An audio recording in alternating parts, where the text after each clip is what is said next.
Hi, welcome back guys. This is your friend, the MHA What If with another fanfiction. This is the move of what if Deku's mind locked away his quirk? All credits for this video go to their respective authors, so please support the real author. Check out the link in the description for more details.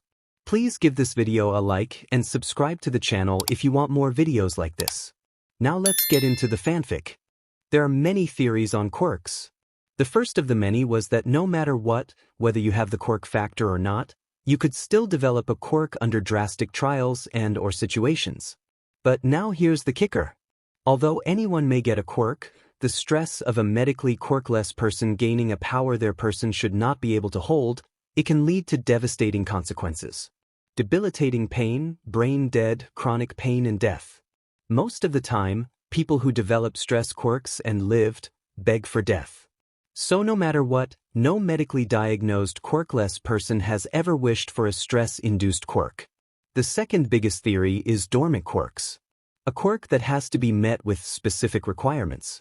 Maybe someone needs to gain a specific amount of weight before gaining a quirk, some might have to have broken a bone or two, some might simply have to be a little older than 4.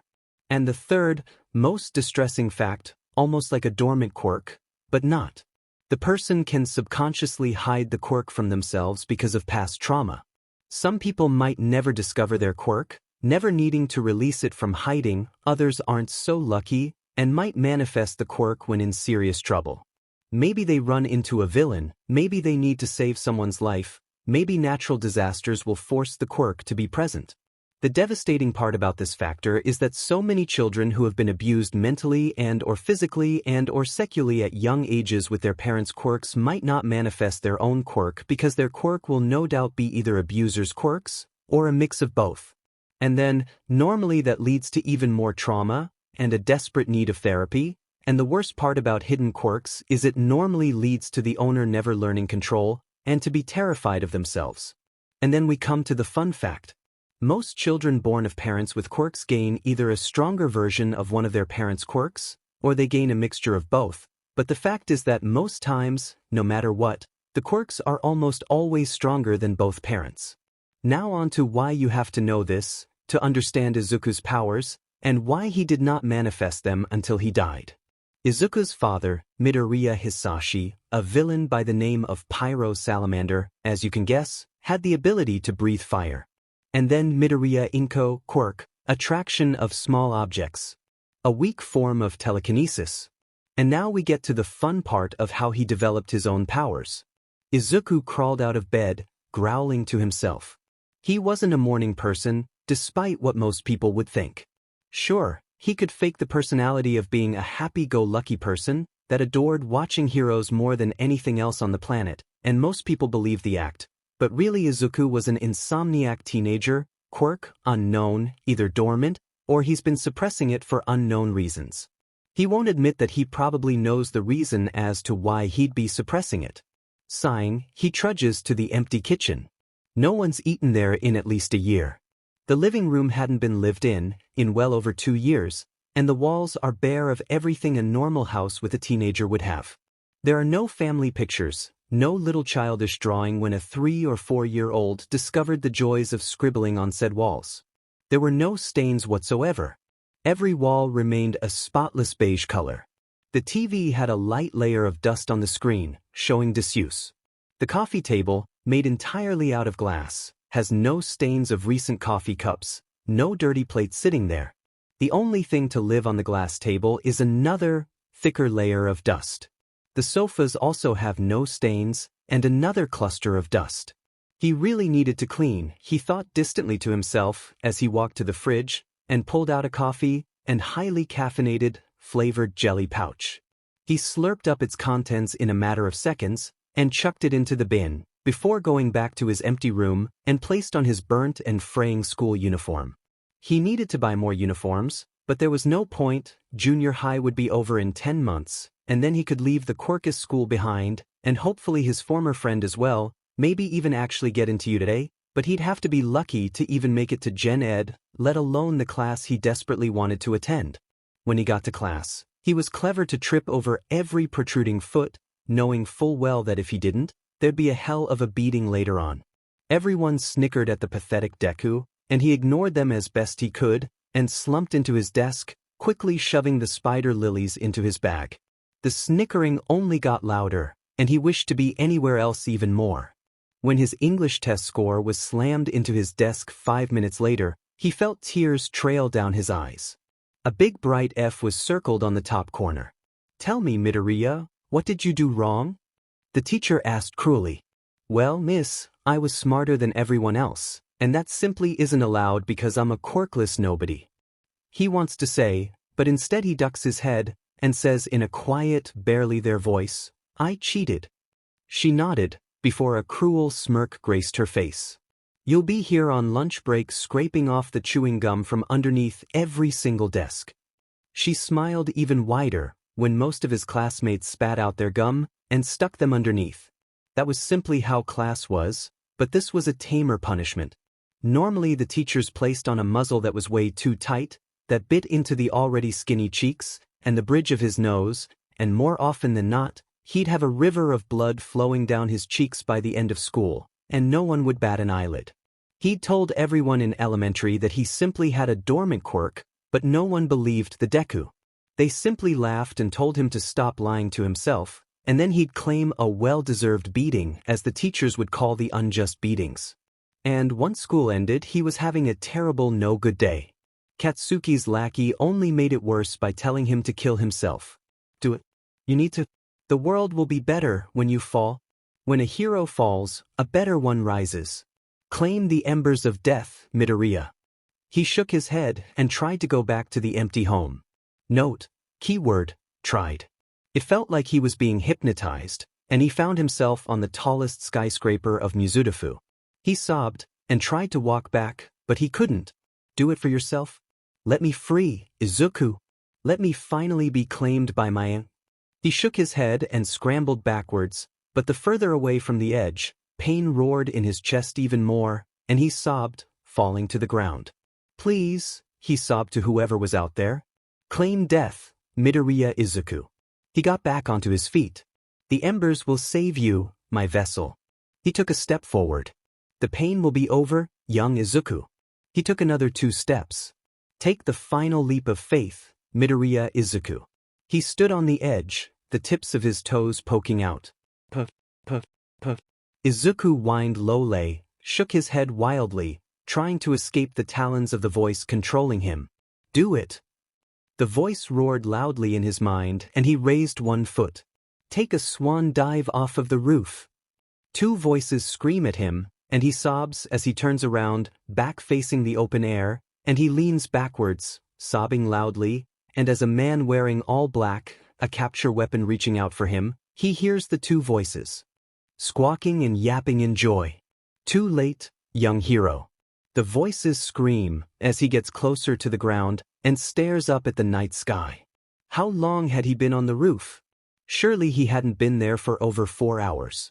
The tips of white fabric stretch low from the roof of the building, skimming his fingers, and he reaches up, trying desperately to save himself, but he's no longer in control of his own body. "Thank you, young Mstr." The 2 voices whisper, almost apologetically, as his body hits the ground, and the darkness consumes him. Knocked out face. Shoyuta has saved many jumpers in his hero life, and sometimes he can do nothing but watch when he's too late. It is a fact a hero learns rather quickly in life. They can't save everyone. But Shoyuta was right there. He was close enough to see the color of his eyes, the way they shone with tears, but there was still hope, and when he looked at the hero, the boy's eyes had widened, and he looked to be pleading with the man, and then he was gone. He cried out, and leaped to the roof the boy had been standing on, and manipulated his scarf into reaching towards the boy, and he was relieved at first as the boy reached up. He was so close to reaching for it, and he was ready to pull the boy up, but as the fingers brushed the fabric, the kid's arm locked up, and pure, undiluted fear shone through. There was nothing else in the eyes. No hope, no sadness, just fear. And he realized that the boy had no intention of dying that day. For the first time, he failed to save a kid. He felt mildly relieved that it was dark out, and no one had to see the sorrowful sight of a boy, no older than 16, falling to their death. Sighing, he made his way down the building and crouched to the boy's side. Purely for no other reasons other than the irrational hope, he checked the boy's neck, looking for a pulse, and he tried not to notice the blood that had started to seep from wounds unseen from the boy's back. He didn't even need to know the boy had jumped from a skyscraper, nor did he need to check the kid's pulse to know he was dead. His limbs were bent at horrendous angles, and his neck was also not at a natural angle. It was insensitive, he knows, but instead of calling, he texted Tsukachi of the jumper and bowed his head, pleading to whatever deity out there that the kid will be safe from now on. Light flickers at his vision, and his head snaps towards the kid's body, only to see him erupt into devastatingly appealing flames. He gets ready to activate erasure, but something grips his body, and he can't move a muscle, not even his eyes. He can only watch as the boy continues to burn, but not once does the fire lick at the cold concatenate, nor does it scorch Shoyuta. And suddenly he feels no threat coming from the fire, even as the body soon becomes nothing but ash. The ash that now looks like white powder from baking flour, and it's odd to think that he's only now realizing that there is no putrid stench of burnt flesh. Perhaps that was simply the kid's quirk. Maybe his family came from a long line of people that just burnt away as death claimed them. He does not know, nor does he really want the morbid truth.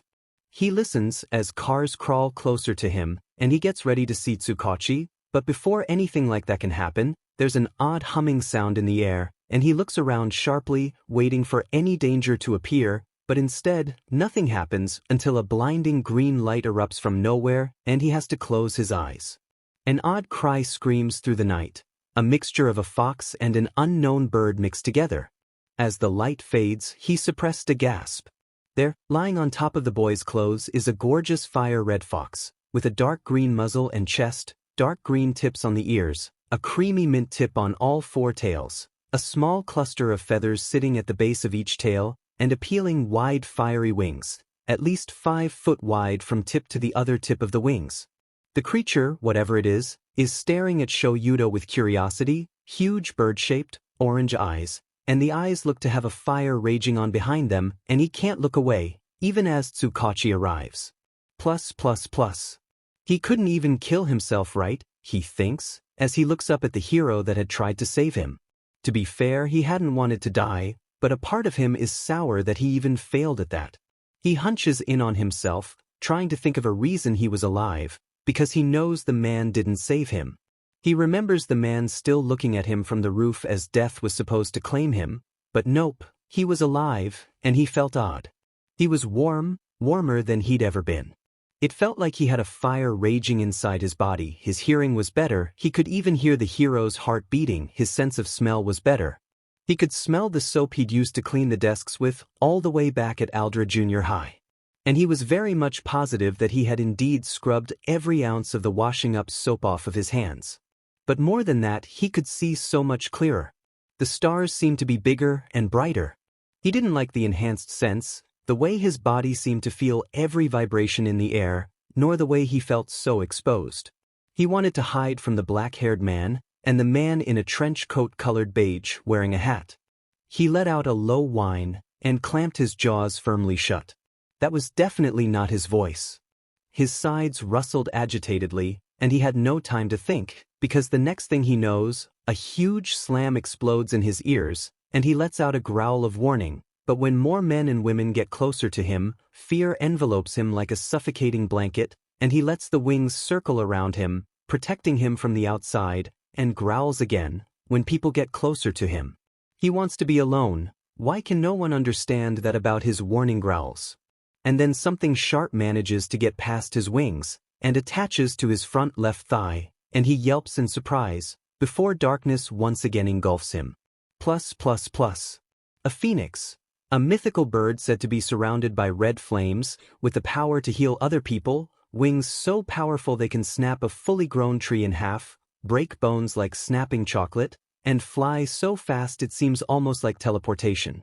Some phoenixes even have the power of telekinesis, or the capabilities to manipulate light to become invisible. A kitsune, an appealing fire fox, coming in various shapes, sizes and colors, but always, no matter what, have multiple tails. Each tail gain shows just how powerful they are. Many people assume they can just control fire and have multiple tails, but some say they also have the power to control dreams, others say they can shape-shift, have superhuman speed, control that of the mind, are able to heal from fatal wounds fairly quickly, and have long terrifying talents.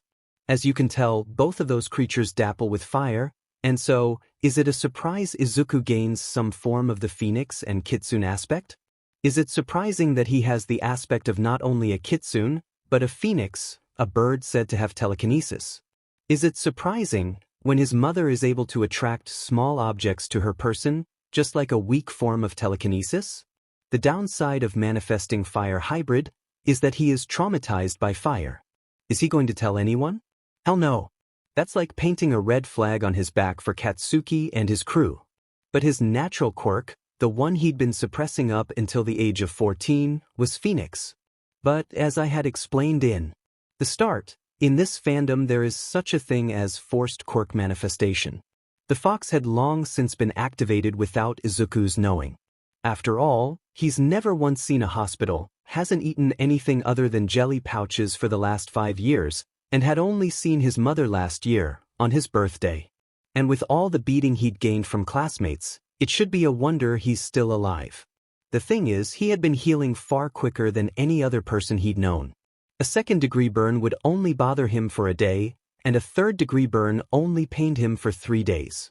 Really, he should have noticed that he was odd. Maybe then, the kitsune in him wouldn't have controlled him to jump off of a roof, leading him to gain the horrifying fire hybrid quirk, and then leading him to be restrained by being drugged, and had a quirk suppressant forced onto his wrist.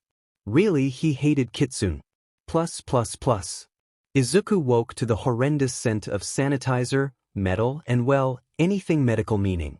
Izuku groaned, and buried his nose under the thin blue blanket. An odd, tickly feeling brushed his back, and around his legs, and he whimpered, he was so sore. It felt like someone had raked a dagger from the top of his shoulder blades, all the way to his thighs. His head was pounding, and he didn't even want to mention the other pain he felt deep in his legs, like they had been broken again and rearranged into a new, more complicated order. And, although it didn't hurt, his nails and his hands felt weird, an odd pressure sitting atop of them, and same with his feet, only it was a bit more noticeable. Katsuki must have done a number on him. Kid! A gruff voice spoke, causing Izuku to groan and twitch his ears flat atop his head. Since when could he move his ears? Neat trick, he supposed. Could you open your eyes for us, listener? He didn't want to really. He just wanted to sleep for a few years. He was so tired. Releasing a low whine, he opened his eyes and yelped and slammed them shut. Too bright. Everything was too bright.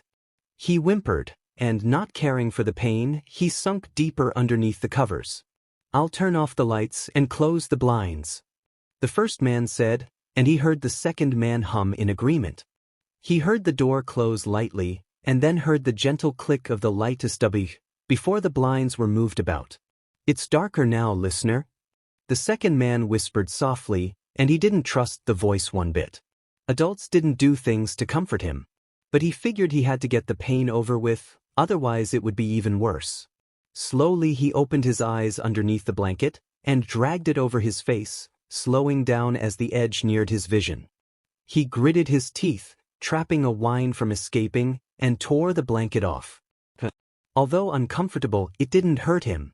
He looked around and let out a bark of surprise. When did he get placed in the hospital? And that elected another confused whine to escape his mouth. He coughed, hoping to clear his voice.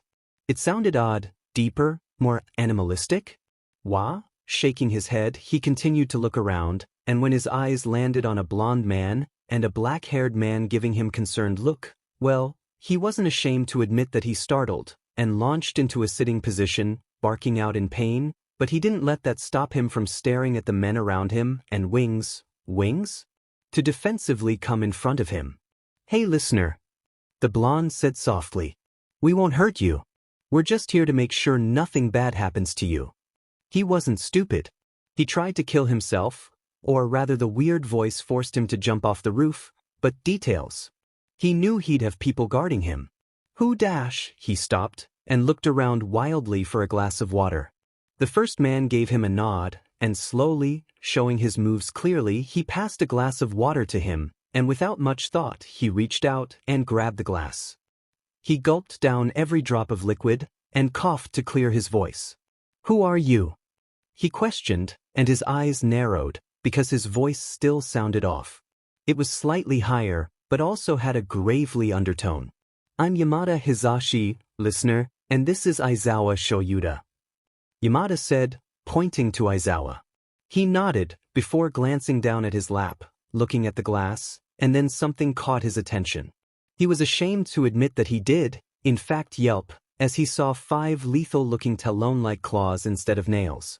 He reached for his other hand, and yep, the exact same. Gulping, he awkwardly grabbed at one of the claws and pulled. Yeah, they were definitely attached to his actual bone.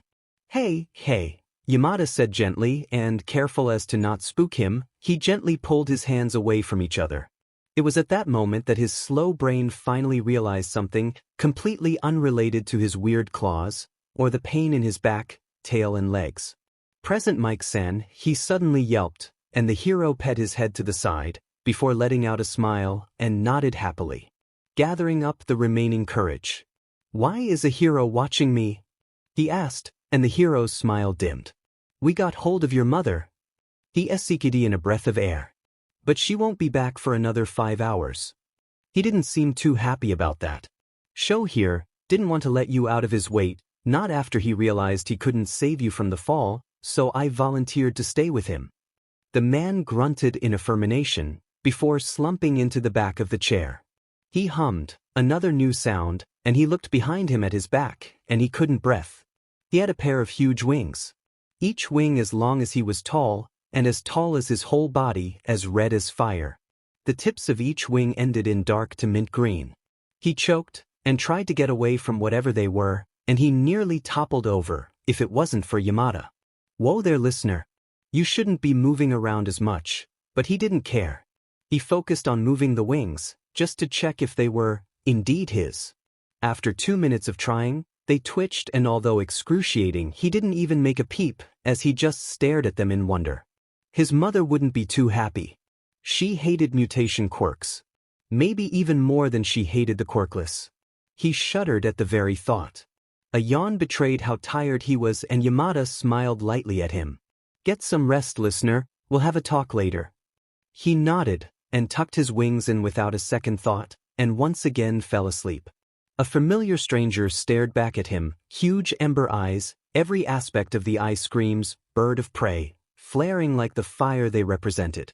The tips of each strand of hair are doused in dark red, sitting atop his head are flaming red ears fading dark green tips. A constellation of freckles resting atop his cheeks, and a small dust cloud of freckles over the bridge of his nose. Sharp canines hide behind dry lips. He hates the familiar stranger, someone who held so much distrust, so much longing for someone who doesn't know. His eyes look over the rest of the boy's body. Flaming red wings peek over his shoulders, small feather fluff tickling his cheeks. Each feather end is much like his hair, tipped dark green. As if to prove they are indeed attached to the familiar stranger, they rustle restlessly. His eyes then travel to the boy's clawed hands, lethal, the perfect weapon for an apex predator that he never wishes to see again. Taking in a grounding breath, he looks to the boy's sides, where he sees one dark orange tail peek out on each side, the tips fading to a mint green, and he knows, behind the boy, hidden by his body, are 2 more large thick tails. And then, finally he zeroes in on the unnatural legs.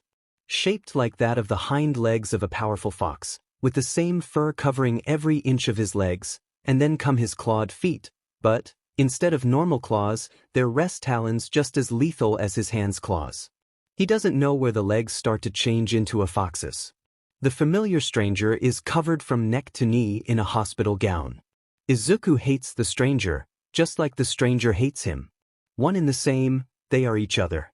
"Listener," Yamada calls quietly, and Izuku's wings flutter once more.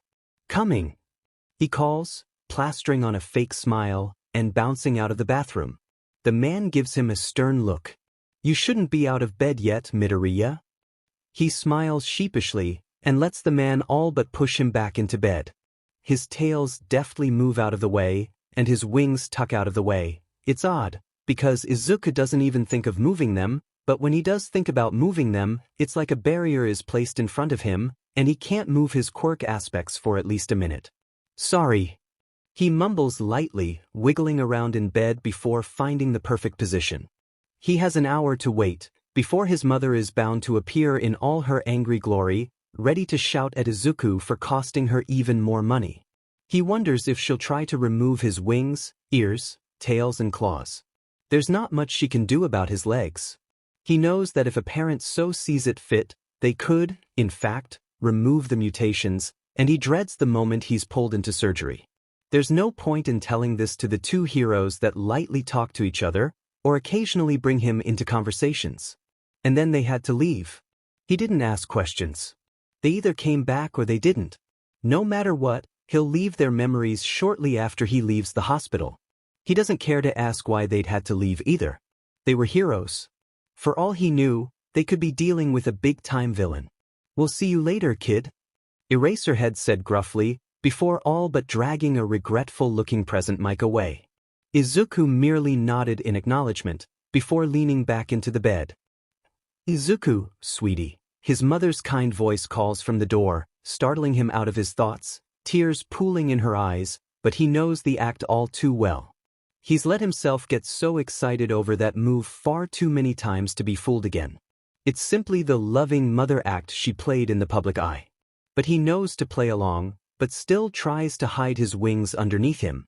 The police called me, letting me know about what you tried, Zuku. And she sobs, and he's not even a little reluctant to admit it's a very good act. I'm sorry, Mum, he whispers shortly, bowing his head, and he hates that his ears are on full display, as they too bow low to his mother.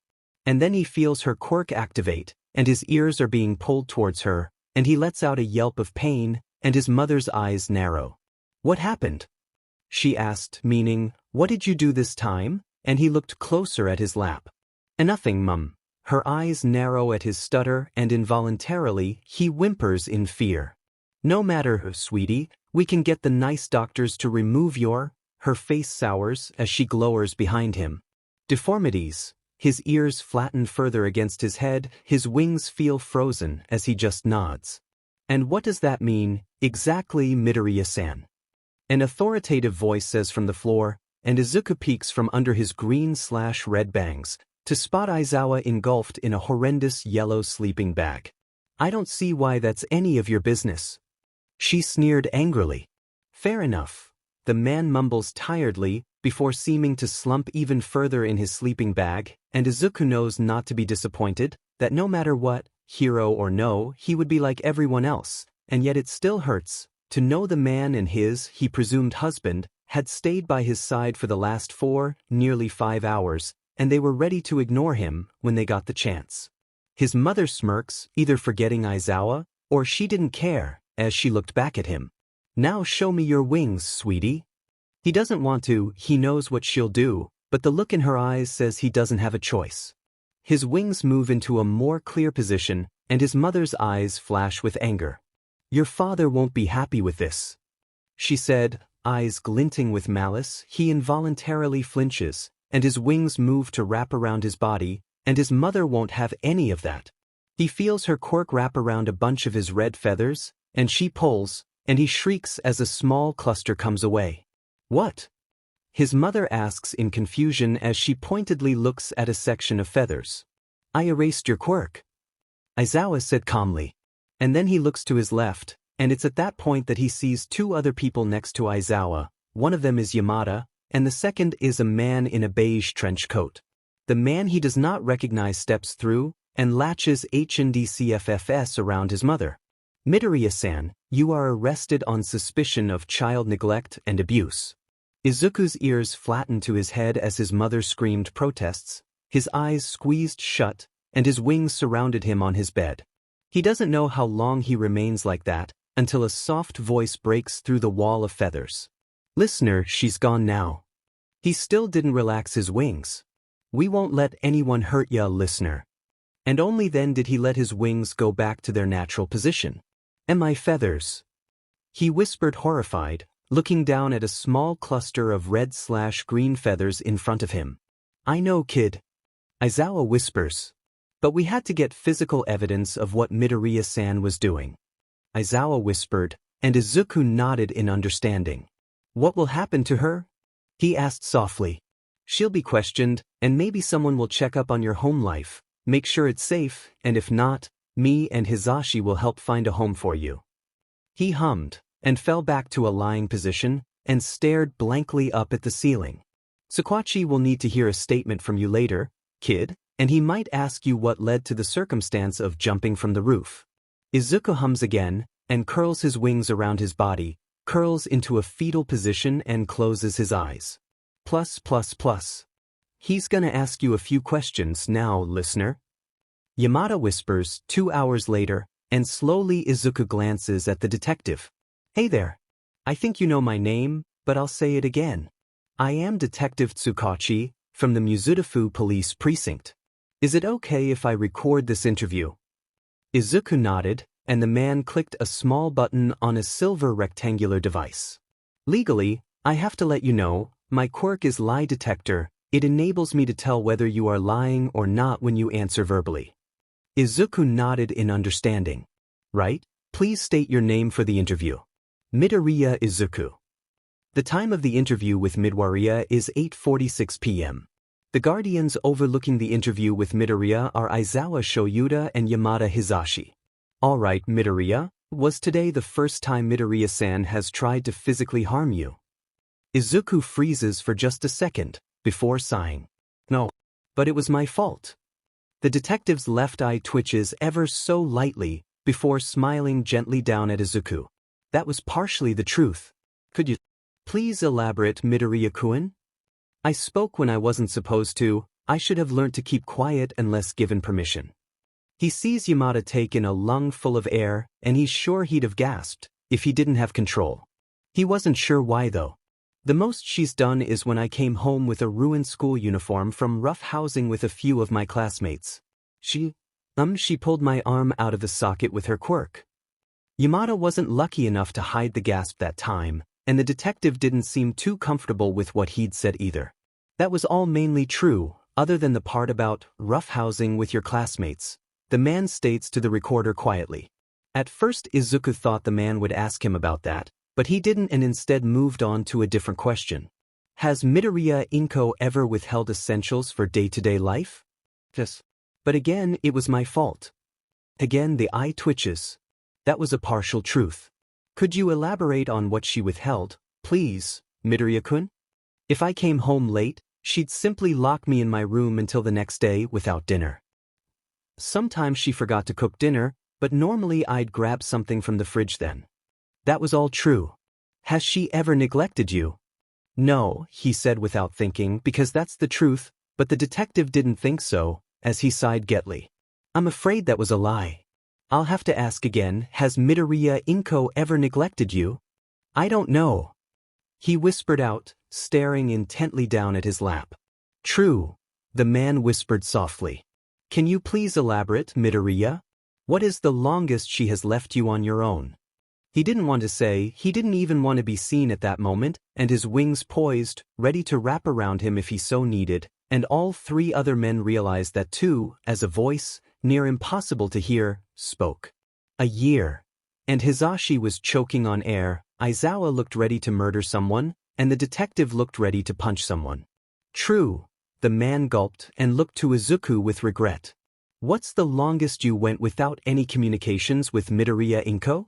"She'd phone me every 3 months to discuss schoolwork." Yamada let out a small whine of discomfort. Aizawa was glaring, quirk activated, at the ground, as if it had offended him on a personal level, and the detective was taking calming breaths. "True." And now he looked, once again, regretful. "Has Midoriya-san ever abused you sexually?"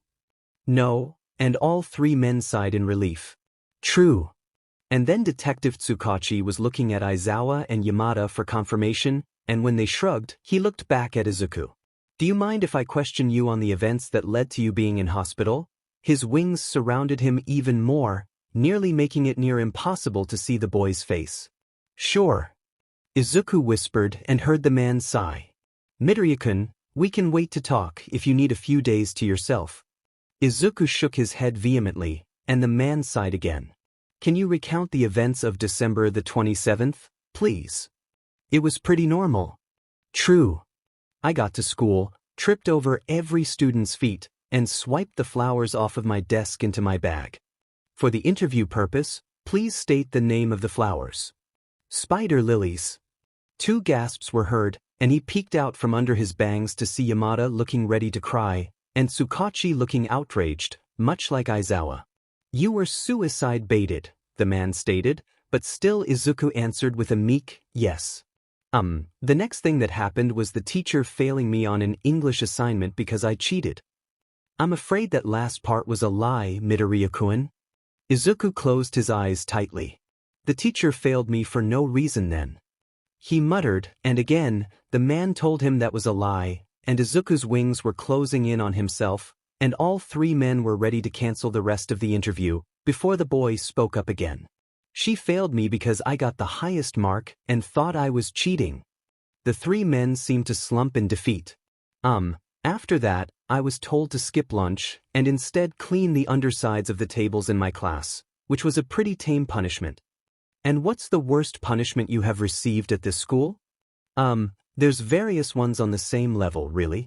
There was an empty cupboard the school used to place me in if I was caught talking, and I'd stay there for maybe the rest of the school day or maybe longer, I don't know.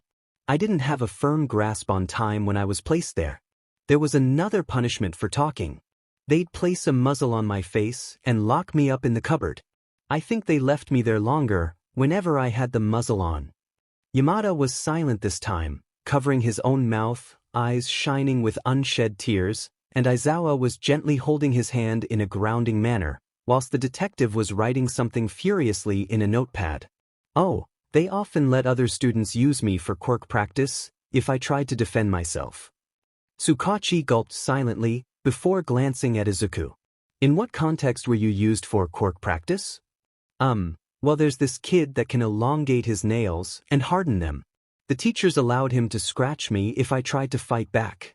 Another kid had a Rocky-like hand, and he used that to punch me and see if they'd break, and there was another person, he's really powerful and can cause explosions from his hands. He used to use them on me for PE when the teachers allowed him to. None of the men were talking. If anything, they seemed to be ready to upchuck everything they'd eaten. Do you mind if I get the name of your school? His wings tensed and once again began to close around him. Aldra. He whispered, and the man scribbled some more things down in his notepad. True. Can we get the name of your classmates and the people that took part in the abuse? It wasn't their fault. Izuku yelped out, wings tensing once again, and the man slumped in resignation. Can you please elaborate? I was thought to be quirkless up until yesterday. Hisashi was, once again choking. Aizawa had finally responded in something other than glaring. He had gasped, shocking the detective who was now staring in shock at Aizawa, and trying to keep in the profanity he wanted to yell at everyone and anyone, because they all knew the implications that meant, because although they had never, or would ever think to discriminate, they couldn't save every quirkless child, teen, or adult, and they bore the brunt of hearing firsthand of a quirkless suicide. But everyone else around me was developing unique and powerful quirks. The teachers, their parents, even strangers were quick to tell them all how special they were, how amazing they'd be when grown up, but I was still weak, just a Deku, so soon enough they were taught to look down on me, attack me, and hate me. He gently curled a wing closer towards him, and gently pulled at a feather, not hard enough to hurt, but hard enough to ground him. You're too good for this world, kid. Aizawa spoke for the first time in the interview, squeezing Yamada's hand lightly. Midoriya-kun, I cannot truthfully say they won't be punished, but it won't be so bad. They'll have to do community work and take mandatory discrimination classes, but we'll keep what you said in mind. The teachers, on the other hand, are a different story, the detective said, giving him a sad smile. Now then, back to the topic at hand. What happened? After the English test. Well, nothing much happened until the end of school. One of my former friend's friend told me to jump. Yamada in a lung full of air and coughed. I wasn't going to do it. He yelped out, and they looked at him to continue. But I don't know. It was like I was being controlled. I blinked, and the next thing I knew, I was on the roof. The men seemed confused, and Izuku wished he could explain it to them, but to be perfectly honest, he had no clue either. I tried to leave, but the closer I got to the exit door, the more my chest hurt. They ped their heads to the side whilst the detective quietly scribbled more words down. There were voices in my head too. He muttered to himself, knowing just how crazy that probably sounded. And they wanted me to jump, and I couldn't defy them, so I did as I was told, and walked to the edge of the roof. When I got to the edge, I remember trying everything I could to not jump, but I wasn't in control of my body anymore. My body turned around, and I saw Eraserhead rushing up to me. He let out a watery laugh. I thought that I might be finally saved, but then I leant back before I knew what was happening. The voices seemed happy that he couldn't save me on time. Izuku, peeking out from behind his wings, saw Aizawa looking ready to scream. But then I thought I once again had a chance when his scarf was in my reach and I grabbed at it. I really did, but my body didn't listen. And then I woke up here. True, all true. The man stated in a strangled voice. And have you heard the voices since waking, Izuku? The man asked seriously. No, I think they were both my quirk, trying to get me to activate them. The man nodded, scribbling something down. Thank you for the cooperation, Midoriya-kun. He said, bowing respectively. Knocked out face. Aizawa felt sick after hearing Midoriya's side of the story. He wanted to kill every single teacher and anyone else who ever hurt such a kind-hearted boy, and he knew Hizashi wasn't faring any better. Sho, Hizashi whispered after 10 minutes of silence in the hallway outside of Midoriya's room. No, he stated quickly, because if that question was asked, and if he looked back at his husband's eyes, and then at a small green to red-haired kid, he'd never be able to say no again. He knew that whisper, knew it all too well, as the whisper Hizashi had used to convince him of adopting a fluffy purple-haired kid.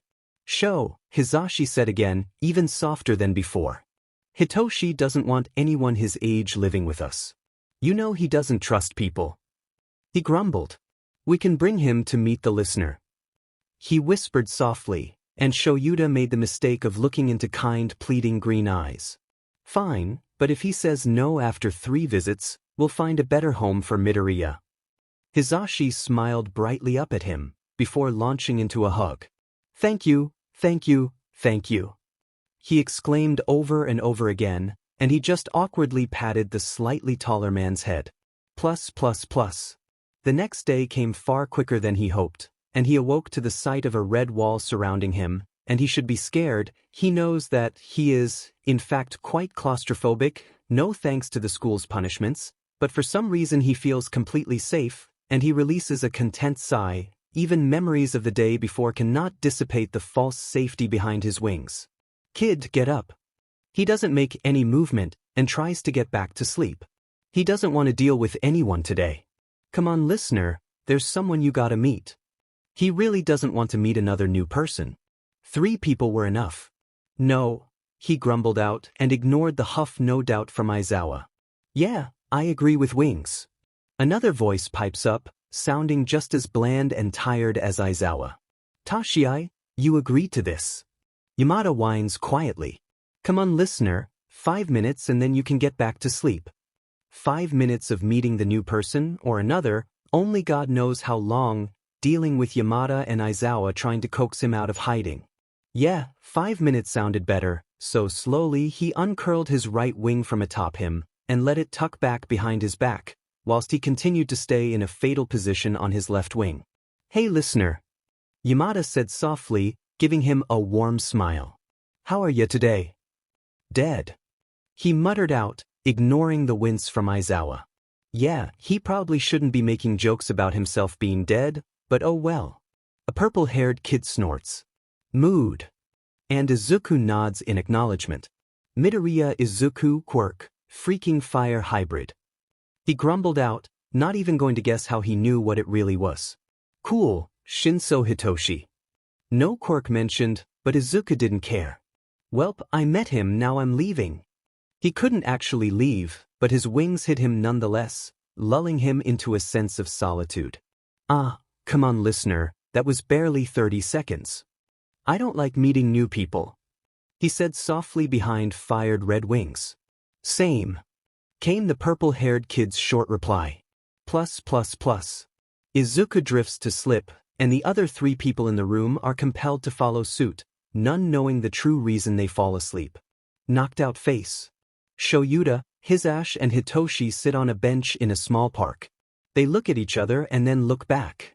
Hitoshi begins. This isn't my usual dream. He mutters to his 2 parents who both pee their heads to the side. Same. Shoyuta drawls out, and now Hisashi looks confused. But Toshi, you're not dreaming, he said confidently. What makes you say that? Hitoshi asks. Because I can count all my fingers. If you can do that, then it's not a dream. Suddenly Hitoshi and Shoyuta are doing the same thing, and they make a small sound. So logically, we're under a quirk. Yamada murmurs before glancing at the 4-year-olds playing around. Kaken. A boy screams excitedly, look, it's present Mike. What shitty Deku? Quit lying. Another child screams, this time in anger. So logically, we're under a quirk. Yamada murmurs before glancing at the 4-year-olds playing around. Kaken. A boy screams excitedly, look, it's present Mike. What shitty Deku? Quit lying. Another child screams, this time in anger. But look, Kaken. And suddenly a green-haired kid appears in front of them and their breath hitches. He looks so sad, so lonely, but his voice sounds so happy, and his smile is far too big to be fake. A blonde kid walks up to the green-haired kid and tisks. I don't see anyone there. He snarls. But he is. There's a purple-haired kid as well as another man. The blonde looks through them and then back at Izuku. You're such a effing Deku. The boy screams, shoving Izuku onto the floor. Hey! Yamada yells, trying to stand in front of the strange kid, but the blonde literally goes through him, and a pained cry rips through the sky, and Yamada looks back to see the child curled into a fetal position, as the blonde kicks him in the abdomen over and over again, whilst both Shoyuta and Hitoshi try to pull the kid away. What's going on? Shoyuta snarls after another failed attempt at trying to get the blonde away. We're dead. Hisashi cries out, and the other 2 people look at him like he's an idiot. We're ghosts. He sobbed, and laughter freezes everyone to the spot. You're far from dead. No one can see you, other than the kid, because this is his memory.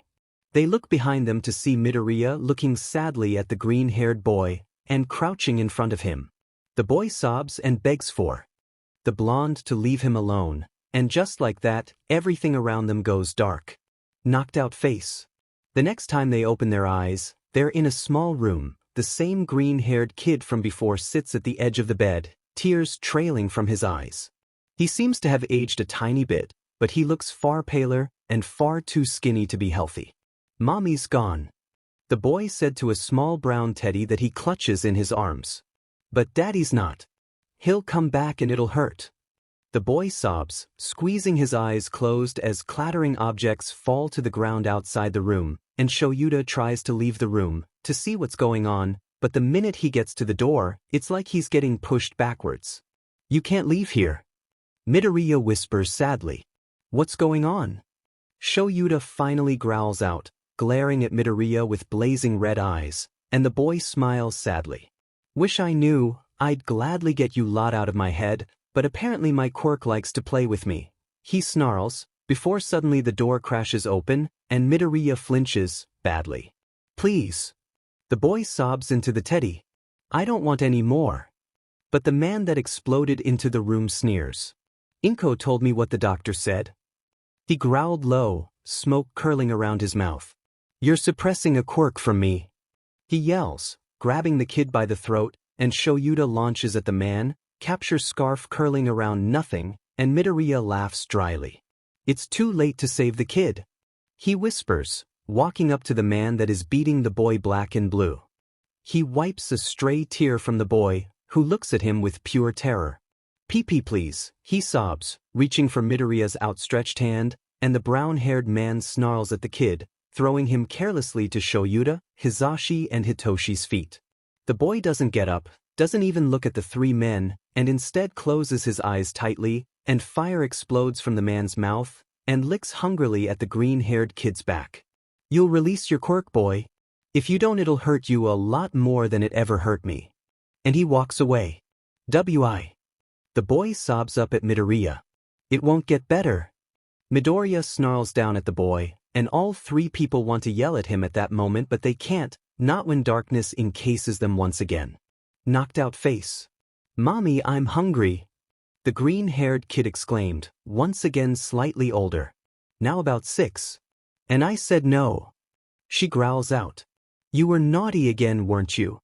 The mother snarls, and the boy looks down, nodding slowly. And what do I tell you? Naughty boys don't get food for 3 days. Hizashi gasped in outrage. Hitoshi looked sick and things were starting to click for Shoyuta. And how long has it been since you were naughty? 2 days. He muttered, clutching his stomach in pain.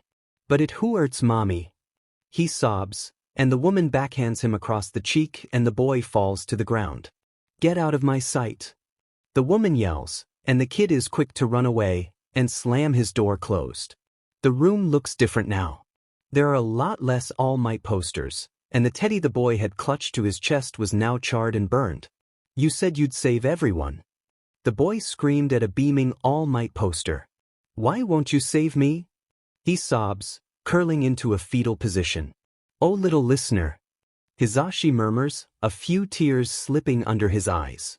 The kid moves to a battered radio, and listens to some English station, and sings clumsily along to the words. Knocked out face.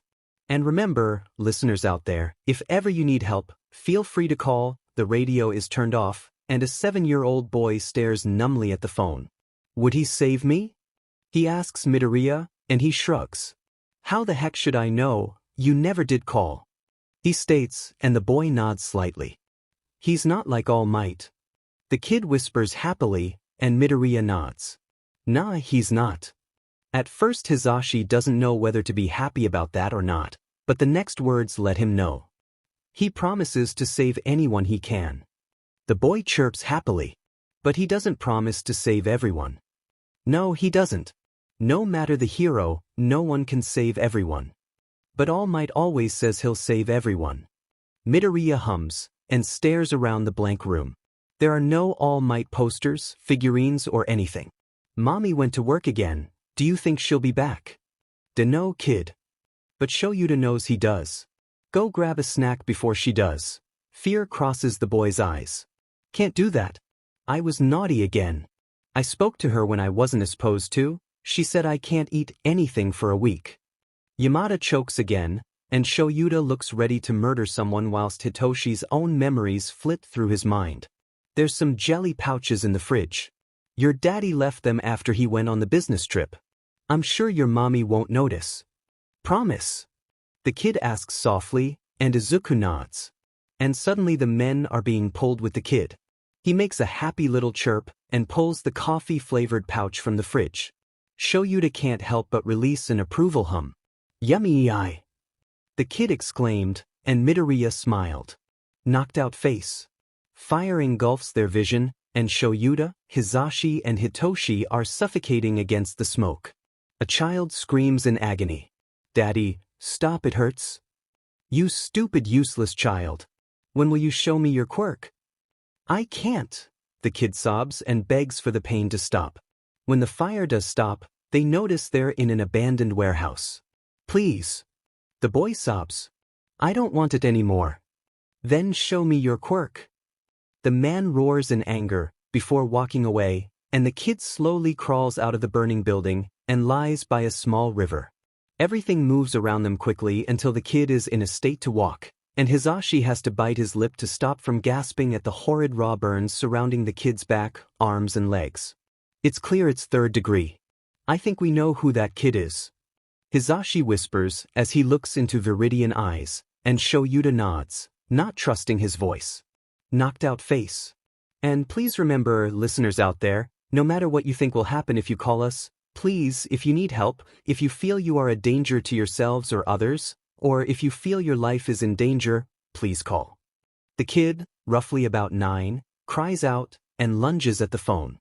He only needs to press the call button, and everything would be okay, but if this is a memory, Hisashi knows nothing will happen. You're not gonna call them, are you? Midoriya whispers, sitting next to the kid on the bed. Of course not. The boy cries out, throwing the phone against the wall. He's a hero. He growls out, and Hisashi's heart drops. Heroes don't save Deku's, he sobs, hugging a very burnt brown teddy to his chest. Oh listener, Hisashi chokes out. Maybe you're right. Midoriya whispers sadly. Maybe they only care later on because you get a quirk. And Hisashi and Shoyuta are so ready to get rid of that thought, but the young green-haired kid hums. I don't want a quirk. He sobs. I don't want anything like fire or telekinesis. No, neither do I. Why can't father kill me already? He sobs, and Midoriya laughs dryly, whilst the other 3 people choke on words of horror. That would be too kind. We don't deserve kindness. We're just useless rejects society can't get rid of. The boy huffs out a laugh. You sound like Kaken. He states sadly. He'll be an Amazon hero, you know? Midoriya laughs and nods. He will. Mommy hasn't been back home in 5 months, the boy said softly, and Midoriya hums. She'll come back. The boy looks at him. Hopefully. She'll be back on your birthday, don't worry. And the boy releases a cry of sorrow. She doesn't want me, does she? She never did. Midoriya states coldly. Knocked out face. They're in a classroom this time, and the kid is roughly 10. He wears a muzzle that slowly cuts into his cheeks and nose, and Hitoshi once again feels sick, and so does Hisashi. The kid doesn't show any signs of discomfort as he scribbles at 1,000 miles an hour in a notebook. Midoriya dear, care to tell us the answer to this? The teacher says, a cruel smirk in place, and now Hisashi and Shuta's theories have been answered. They're over there. They're over there. They're over there. Which one is correct? The middle one. Young Midoriya signs, and the teacher smiles viciously. I don't understand sign language, Midoriya. He points, and the teacher's smile grows. I can't see which one you're pointing at, Midoriya. Tears threaten to fall. He lets out a low whine, and the students snicker. Shitty Deku doesn't know the answer? The blonde kid from the first memory questions, a cruel smile placed firmly on his face. Now, Katsuki, let's not be too mean to poor Deku. But she smiles kindly down at the blonde kid. I'll give you one more chance to tell me what the answer is. She said, sweet voice probably fools many people. Midoriya stands up and walks to the front of the class and points to the middle one, and then Izuku is sent flying across the room. I did not give you permission to stand up, Midoriya Izuku. The kid looks ready to cry as the teacher grabs his wrist painfully and drags him to a small doorway and shoves him in. That's not allowed. Hisashi exclaims. They should be locked up for that. Hisashi growls out, and the older Midoriya laughs, flying upside down. Who cares about the useless Deku in a class, he says, before landing in front of the blonde kid. This one certainly doesn't care. He points to the CCTV camera in the corner of the room. The principal doesn't care. He gives the 3 people a stern glare. No one cares for the quirkless, useless Deku, even if he was never diagnosed quirkless. And then he flies around the room. Plus. They're on the edge of the roof, and Shoyuta knows what this memory is. There are voices surrounding them. Do it for yourself. Let me free, Izuku. Let me finally be claimed by my... Younger Midoriya tried to get away, but fell to the ground, clutching his chest as if in pain. Please. He sobbed. Claim death, Midoriya Izuku. He got back onto his feet. The embers will save you, my vessel. He took a step forward. The pain will be over, young Izuku. He took another 2 steps. Take the final leap of faith, Midoriya Izuku. He stood on the edge, the tips of his toes poking out. Puff. Midoriya whined lowly, shook his head wildly, trying to escape the talons of the voice controlling him. Do it. The voice roared loudly around them, and he raised one foot. Take a swan dive off of the roof. They watched as Midoriya turned around and saw the boy looking hopeful towards a figure clad in black. But as Eraserhead got close enough to save Midoriya, the boy fell backwards, and Hisashi cried out in fear. Too late, young hero. And two voices cackled in victory, even as the boy reached for Eraserhead's capture weapon. And when the darkness consumed the four people, two voices were heard. Thank you, young MSTR. A kitsune, a appealing fire fox, coming in various shapes, sizes and colors, but always, no matter what, have multiple tails. Each tail gain shows just how powerful they are. Many people assume they can just control fire and have multiple tails, but some say they also have the power to control dreams, others say they can shape-shift, have superhuman speed, control that of the mind, are able to heal from fatal wounds fairly quickly, and have long terrifying talents. Izuku's head was pounding as he claimed consciousness. He groaned and tightened his fetal position. Listener. Yamada whispers sadly. Sorry. Izuku mumbles, squeezing his eyes shut tight. You have nothing to apologize for, kid. I made you watch my past life, how can I not apologize for that? You probably all hate me now, and now you know some of the bullies. Oh gods, Katsuki's going to kill me, the principal will expel me, and Yudare won't let me in. And then I won't be able to prove myself to Katsuki, and I'll let down my mother, and my father will be so mad. I'm dead. Whoa kid, calm down, okay? Aizawa said. Firstly, even if the principal does expel you, we can convince Nedzu to let you in, we'll also make sure Katsuki will not harm you, and if you want, kid, I can train you. Izuku freezes suddenly, and then his wings uncurl from him, and his sits bolt upright. You'd really train me, even after seeing my dream. Yeah, kid.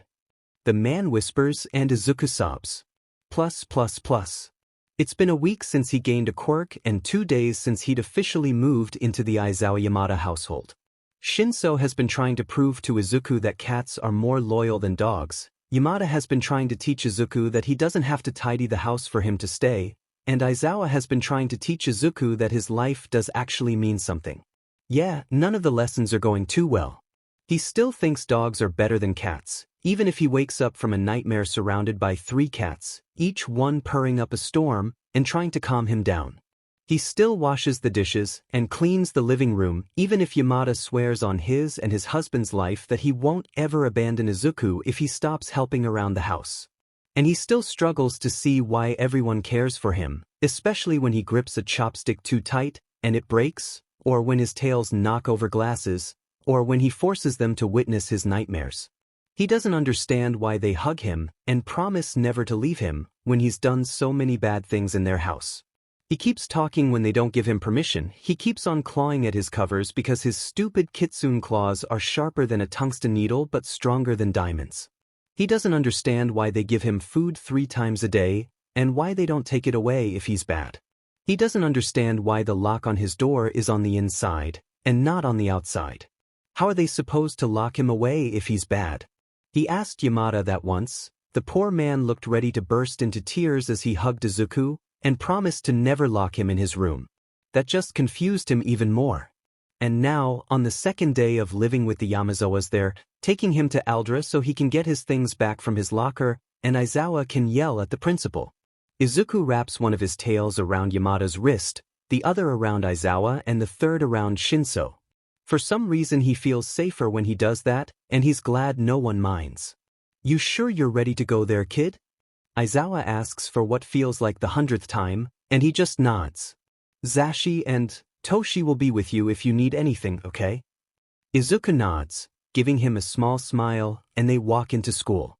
Whispers surround Izuku, and he knows that it's bad, whatever they're whispering about. Aizawa waves goodbye to the 3 of them, and takes a flight of stairs. They walk on for another 5 minutes, before Izuku stops and turns, and he can't breathe. He stands in front of his locker, tears trailing down his cheeks, as he stares at the candles lit, the many spider lilies, black roses and white carnations. There's a huge picture frame holding a picture of Izuku curled into a fetal position, covered in blood and burns, and underneath are the words, "Rest in peace Deku, and maybe you'll get a quirk then. Someone tries to touch his wrist to guide him away from the sight, but Izuku crashes to his knees and lets out a sob that seems to silence the whole school. Even the whisperings stop. A class door opens, and he pulls his wrist away from the hand, and his wings wrap around him, and he knows he should breathe, but he can't. The sound is too loud, everything's too loud. He can hear Katsuki roaring his name in anger, and his wings tensed. Slowly, Izuku curled on his side, still keeping his wings wrapped around himself, and closed his eyes. When he opens his eyes again, he feels safe and warmer than ever. Slowly, he unfurls his wings and looks up at everyone. Yamada is looking at him with concern. Hitoshi is held back by Yamada as he tries to lunge at Katsuki. What? He tries to say, but a variety of growls and high-pitched whining sounds were the only thing to escape his throat. He clamped his mouth shut so fast he bit his large tongue. Midoriya, Hizashi says softly, and Izuku looks up at the safe person and tilts his head to the side in confusion before trying to stand up. He stands on 2 feet for about 5 seconds before collapsing to the ground, and that's when he sees his paws in front of him. Yelping, he launches himself away from the terrifyingly sharp claws, expecting them to stay there, but when they follow him backwards, fear washes over him, and he looks to Yamada and Shinso for help. Cruel laughter can be heard from miles away, and his ears press against the top of his head as he stares up at Katsuki. You shitty fucking terrified of your own shadow. Shut up. Shinso growls, trying to pull away from Yamada. Or what? You'll try to punch me again? The burn on your arm not good enough.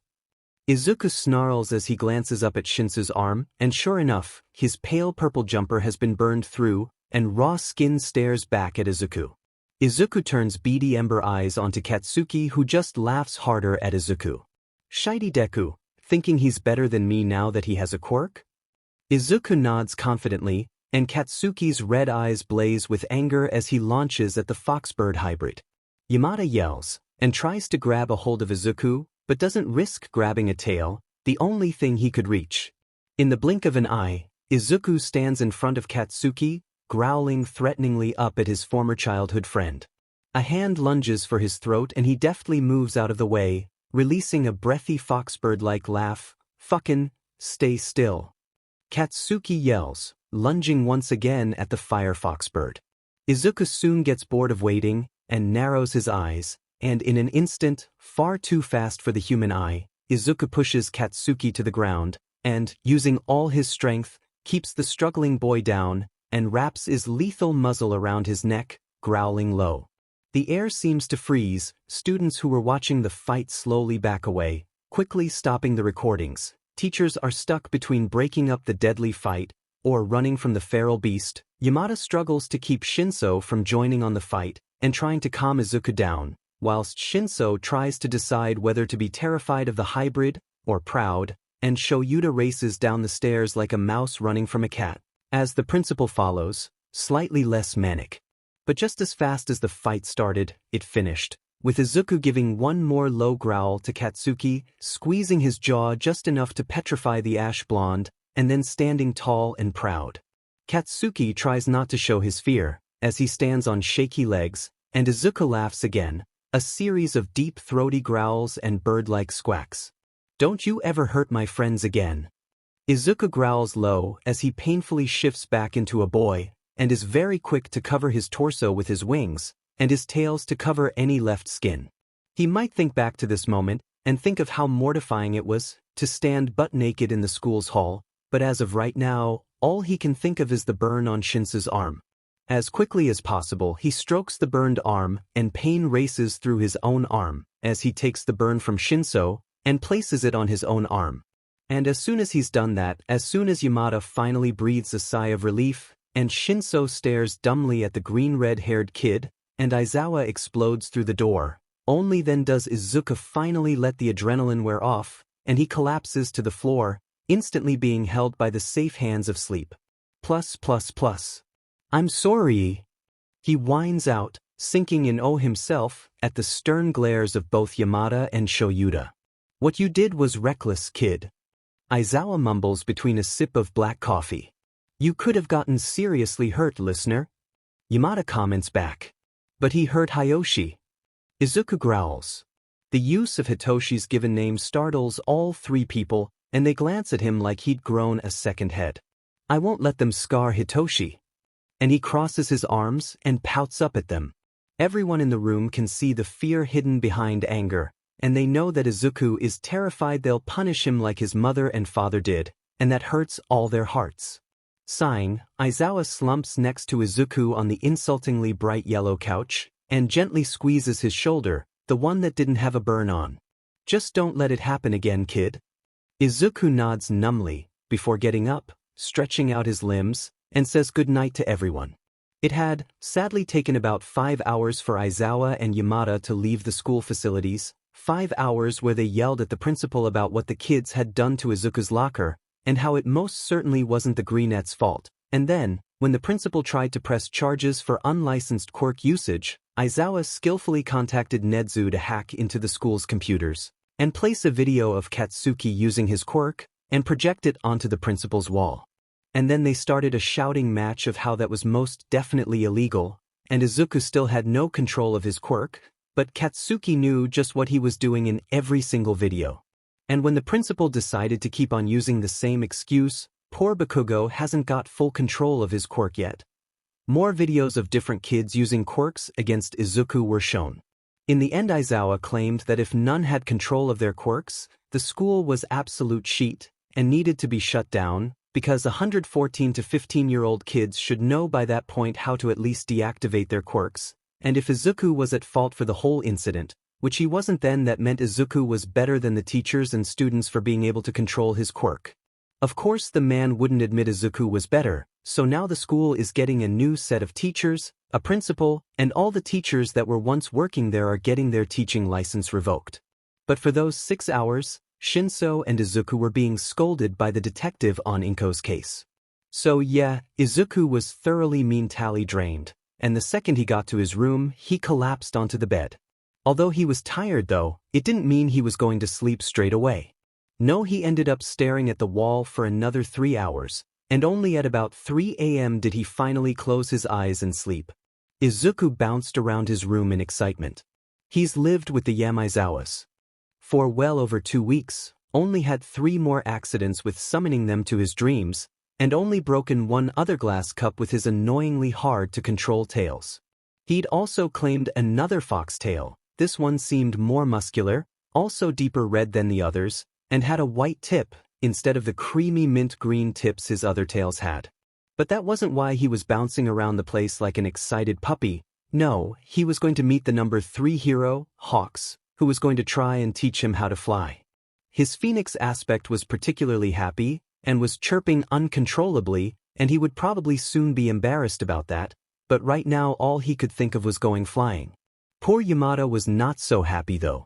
A week ago the man had ordered a large trampoline, specially custom-made, so that it covered the entire back garden, and he was quick to build a cage-like contraption around the fence, so he could only fly up to 300 meters.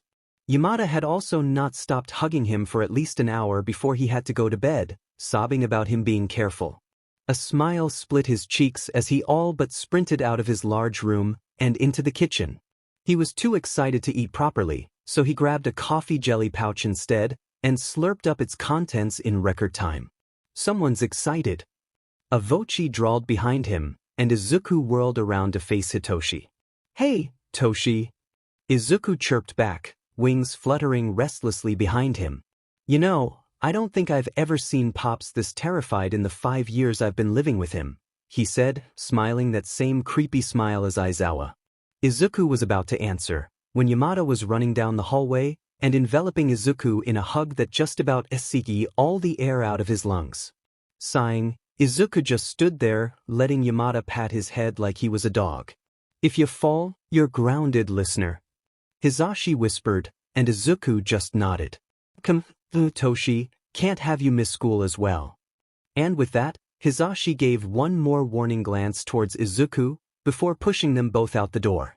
Izuku remained a happy, buzzing teen trying to distract himself from glancing at the clock every 5 seconds. It was only 8 a.m., but Hawks wouldn't arrive for another 2 hours yet, and Izuku could already feel himself going crazy. If he didn't value his life just a little bit, he'd no doubt run down the hallway and wake Aizawa up, but as it so happened, Izuku doesn't feel like visiting hell today. He'd very much rather learn to fly first, if anything. More chirping escaped his mouth as he went from book to book. Normally reading was a good pastime for him, but he'd read practically all the books at his new home. Sighing, he went to the living room, turned on the TV, and began to watch hero fights. Not even that could fully satisfy him that day. "Kid, you're practically shaking the house with all your excitement. Calm down," a very grumpy Aizawa stated, stumbling into the kitchen to make a pot of coffee.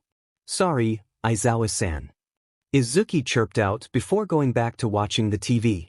Sighing fondly at Izuku, Aizawa sat next to the boy and commented every now and then on Izuku's muttering sprees.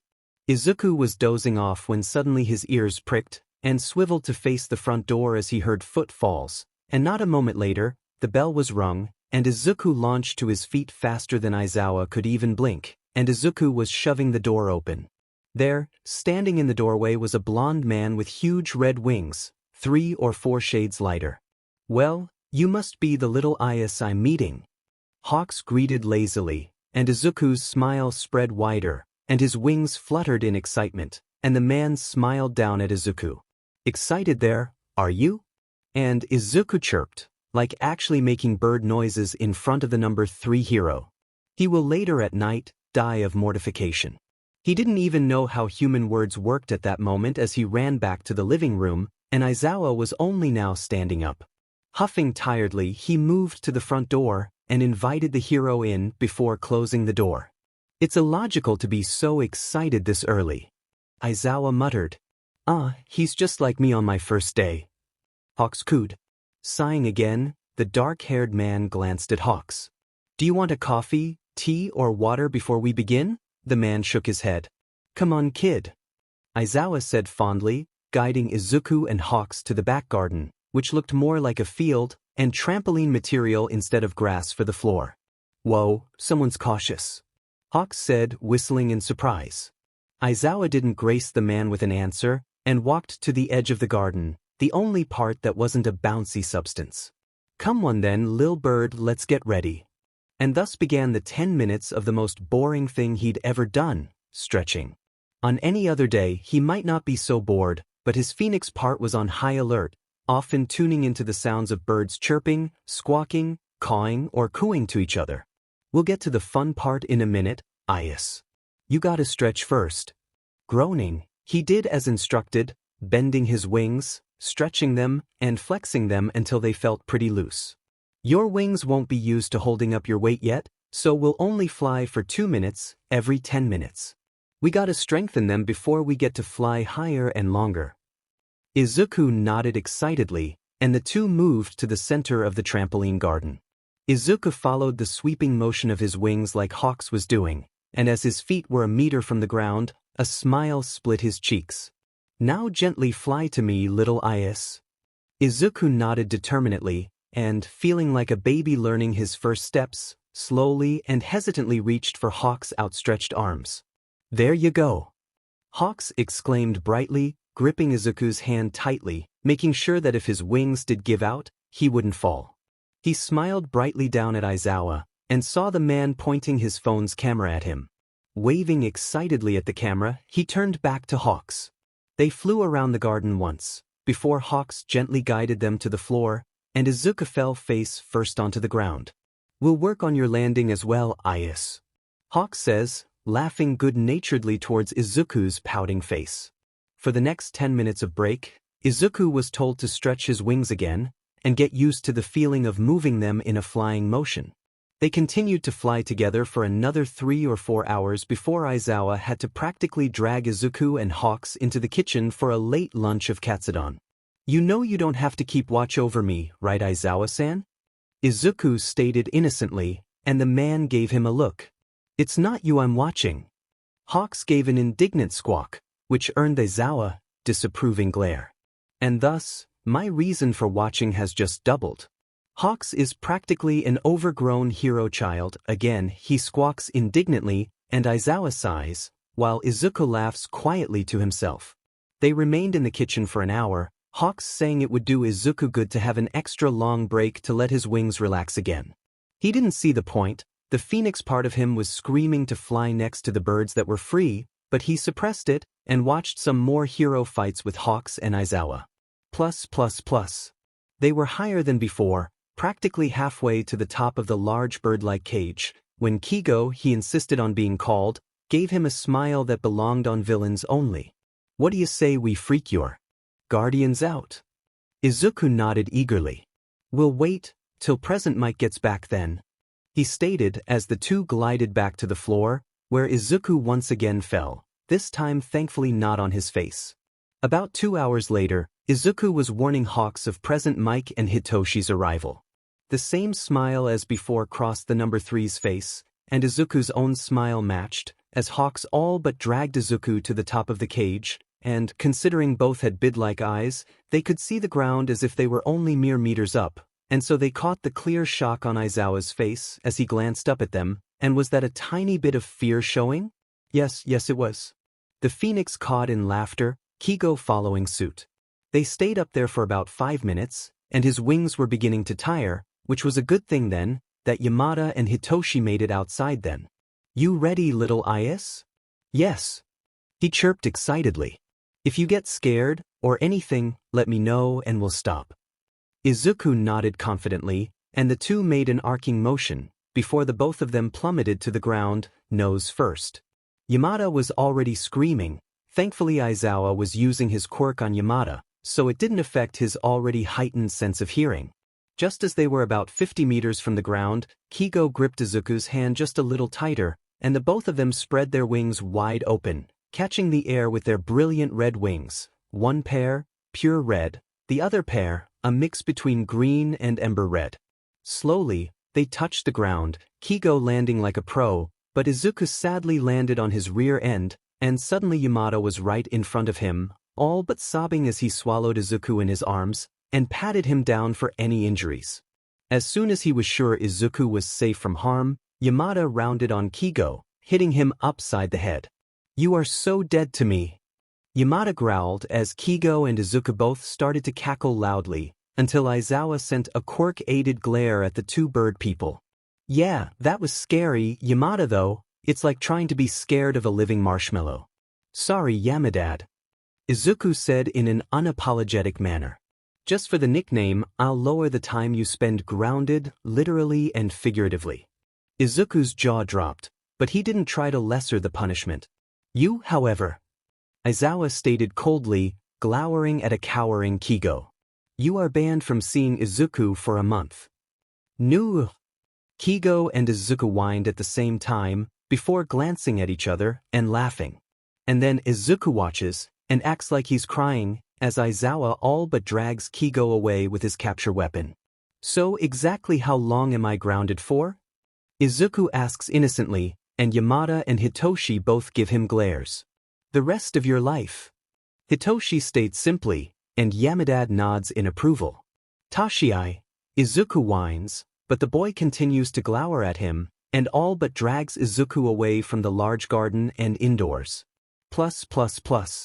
Izuku's walking home from a new school. This one sadly wasn't attended by Hitoshi, considering he was being taught by Nedzu, who had also offered to take on Izuku, but both his guardians said no, fear clear on both faces, whilst Nedzu just cackled. Apparently his guardians were lucky Nedzu was only teaching Hitoshi what his age was supposed to learn, but apparently if Izuku were to also be taught, they'd not be so lucky, considering what they found in his notebooks, and the way Nedzu's beady black eyes had a special glint to them.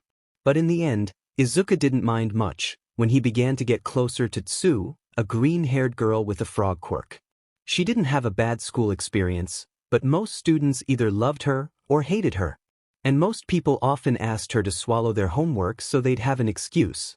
Luckily she wasn't like Izuku, and knew how to say no. She was also the only person to come up to him first, and she hadn't minded when he was cold to her for the first week, or that he didn't like to talk about his past school, and she didn't even mind when he came to school and completely blanked her when he was having a particularly bad day. It's been a total of a week since they officially became friends, so now he's finally letting her come home to meet his guardians. It doesn't help that Yamadad has been hounding Izuku to meet the one and only friend he has, other than Toshi, but he doesn't count, or that Dadzawa has been threatening to hurt Tsu if he thinks she's going to end up hurting Izuku. So he and Tsu stand outside the apartment door. If he glares at you, ignore it. Izuku reminds her. And if Yamadad hugs you, just tell him you can't breathe. If Toshi 3-. You've told me this, Karo. Tsu says exasperatedly, rolling her eyes fondly. Okay, he whispers out, before promptly opening the door, and is all but shoved out of the way as Yamadad envelopes Tsu in a suffocating hug. You must be the listener that Zuku talks about. Yamadad exclaims, finally putting Tsu back on the floor. She nods numbly, before introducing herself. Ajuitu, but please, call me Tsu, Karo. Yamadad, Dadzawa, Toshi, meet Tsu, Tsu, meet Yamada Hisashi, Aizawa Shoyuta and Shinso Hitoshi. It's nice to meet you all, Karo. Tsu says, bowing respectively. I usually state what's on my mind, Karo. Izuku-chan, Yamada looks a lot like present Mike. Izuku squeaked, and waved his arms about the place, his tails following suit, as he muttered denials after denial. Tsu laughed, and Yamada joined, because everyone knew Izuku's signature, I'm laying motions. Never play poker. Toshi drawled out, and Izuku just slumped in defeat. Yep. Yamadad said happily, popping the P. I am indeed present Mike, and this grump is Eraserhead. Oh, the underground hero, Karo? Tsu asks, glancing at a silent Dadzawa who had yet to stop glaring at her. Luckily Tsu doesn't seem to mind. Said man just nodded once. When do we have to bring you back home, listener? Yamadad asks, breaking the slightly awkward silence. I have to get back home at 6 to make dinner for my siblings, Yamada-san. She answers, and the man nods. Well then, feel free to play some games on the SWC, or watch a movie with Zuku. Yamadad says brightly. Plus. They spent most of the time just talking in the living room, discussing their favorite heroes, and was it a surprise that Izuku said his favorites were Present Mike and Eraserhead? No, it wasn't. What was a surprise was that her favorite hero was Mirko. Izuku didn't mind Mirko, but to be fair, she was somewhat a reminder of Bakugo Katsuki, what with their personalities. Alright listeners, it's time to take Azui home. Call me Tsu, Karo. Alright, sorry. Come on, listener. And with that, Izuku had to leave Tsu in the hands of Yamadad and Dadzawa, knowing full well that any attempts to go with them would be shut down. Now they were going to talk to her threaten about what'll happen if she so much as makes him shed a single negative tear. Bye, Tsu. Izuku calls as the front door closes, leaving him and Toshi to their own selves. Tsu, Toshi began, and Izuku gave him a suspicious glance. Whoever comes last in Mario Kart cleans the dishes. He called out, already racing off to his room, where the SWs was. Toshi, that's not fair. You cheat. Izuku cries out, even though Toshi does, in fact, not cheat, Izuku's just terrible at the game. Sighing in resignation, he walked into Hitoshi's slightly smaller room. Izuku needed a bigger room, considering he needed a bed that was slightly bigger than a double king-sized bed, and even then his wings still drooped over the sides of the bed. Toshi had already set everything up and was sitting on the computer chair, a small tabby cat sitting on his lap. Tossed, a Magi cat that Yamada found in an alley covered from head to toe in mud. But once she was clean, her ears looked like burnt toast. Toss turned bright green eyes on him, and Izuku petted her quickly on the head, before moving to sit at Toshi's bed and grab the SW's remote. Best out of 3 matches? Izuku asked, and Toshi nodded excitedly. Sighing, Izuku used Yoshi, and relaxed backwards as his friend spent 5 minutes deciding the best character to use. Ready! Toshi called, and Izuku sat straighter, and at the right moment, held the button down, giving him a slight boost at the start. But his small victory was soon squashed by Toshi, who took first place within 10 seconds. Somewhere along the race, Hitoshi gets hit by a load of red shells, and Izuku overtakes, but he doesn't start cheering, not until he finishes the cup off with more points than his friend. 2 out of 4 races in the cup, Izuku won, and luckily had more points than Toshi did, so now all he had to do was win another cup. Sadly, he wasn't so lucky in the second cup, and Toshi won by a handful of points, and when it came to the final cup, Toshi did his favorite thing. He messed with Izuku, letting him think he was going to win, only to overtake at the last moment, and when Izuku lost, he cried out and once again blamed his loss on Toshi, saying the boy had cheated. And then they both collapsed to the floor in a pile of laughter. Plus. Fire shot out of his hand, and Izuku had to suppress a cry of fear. Luckily, Shoyuta was quick to cancel his quirk, and Izuku slumped to the floor. "Do you want to stop there for the day?" Shoyuta asked softly, but Izuku shook his head and stood back up. Again, he imagined the training dummy shaking and bending in unnatural ways, but instead, more fire shot forth from his hand, lunging like a deadly snake towards the fireproof dummy, and Izuku bit his lip to stop from crying out in fear. It had been a total of 2 months since he manifested his quirk. A month since he started to train his quirk, or rather the telekinesis aspect. It wasn't like Izuku was guessing he could use telekinesis, he'd actually used it after a nightmare, and every single object vibrated, and some, the lighter ones, actually floated in the air, and Izuku had nearly harmed Shoyuta when the man ran into his room after hearing Izuku's scream. Luckily, he cancelled his quirk just before a glass half full of water hit him bang on the face. But now Izuku needed to learn how to control it, but so far, the only thing he could do was fly super fast thanks Hawks, and not purposefully, cause fire to explode out of any part of his body. Again, Izuku tried to force the dummy to vibrate at the very least, more fire. Again and again, the outcome was the same, and Izuku was beginning to sweat from overusing his fire, and his tongue was as dry as the Sahara Desert. "Enough, Izuku!" Shoyuta called, and Izuku collapsed to the ground. "Come on, problem child, me and Zashi will make tonkatsu when we get home." Izuku perked up at that. Tonkatsu was his favorite meal, considering it was the first thing Hizashi and Shoyuta had cooked on his first day at their house. Sighing tiredly, Izuku got to his feet and stumbled out of the training room at Hizashi's agency. Hizashi greeted them at the exit, Hitoshi right by his side. "Still no luck, Zuku?" Hitoshi asked, and Izuku shook his head. Plus. Once they arrived, Hizashi went straight to the kitchen, Shoyuta went and took a quick shower, and Izuku played on the SWH, trying to get better at Mario Kart whilst Hitoshi just laughed at every mistake he made, good-naturedly, and gave him some useful pointers. And once Shoyuta was finished in the shower, Izuku took his turn. Izuku stayed there for what must have been an hour, trying to clean the sweat and grime from his large wings, tails, ears, and his furry fox-like legs. "Dinner's ready, Zuku," Hizashi yelled from behind the bathroom door, and Izuku quickly finished scrubbing the soap from his hair and trying to get the soap out of his sensitive ears, before towel drying his body off and placing on fluffy pajama trousers, leaving his torso bare of any clothing. He did have tops that had slits form shoulder blades to the very bottom of the top, but with the base of his wings slightly damp still, it was uncomfortable for any sorts of materials to touch them. He walked slowly to the kitchen, where the dining table also sat, and hopped onto a stool. "Thanks for dinner, Shoyuta, Hizashi," Izuku said brightly, before all but inhaling his food. Hizashi chuckled lightly in answer, and then all 4 people were eating in silence. "Wanna watch Alice through the looking glass, Zuku?" Hizashi asked after dinner, and Izuku nodded excitedly. He loved the pre-quirk era. There was just something special about everything. Especially the movies and how the animation worked, or the cinematics. He found it interesting that the quirkless era could still make amazing movies, even without the aid of quirks.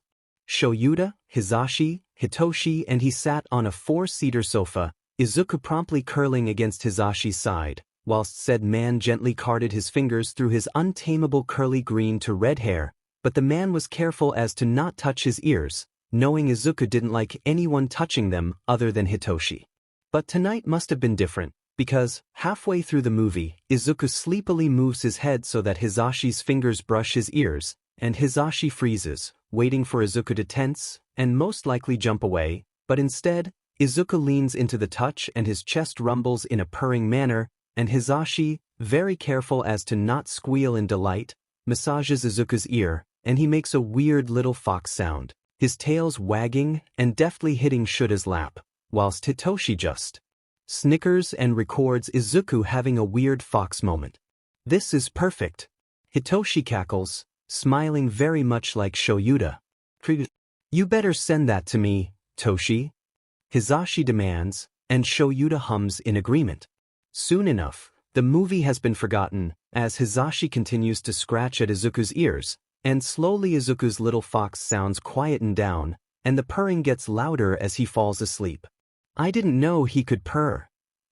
Hisashi hisses out, trying to be as quiet as possible, as he tucks Izuku's wings neatly against Izuku's back, and lifts the sleeping boy up.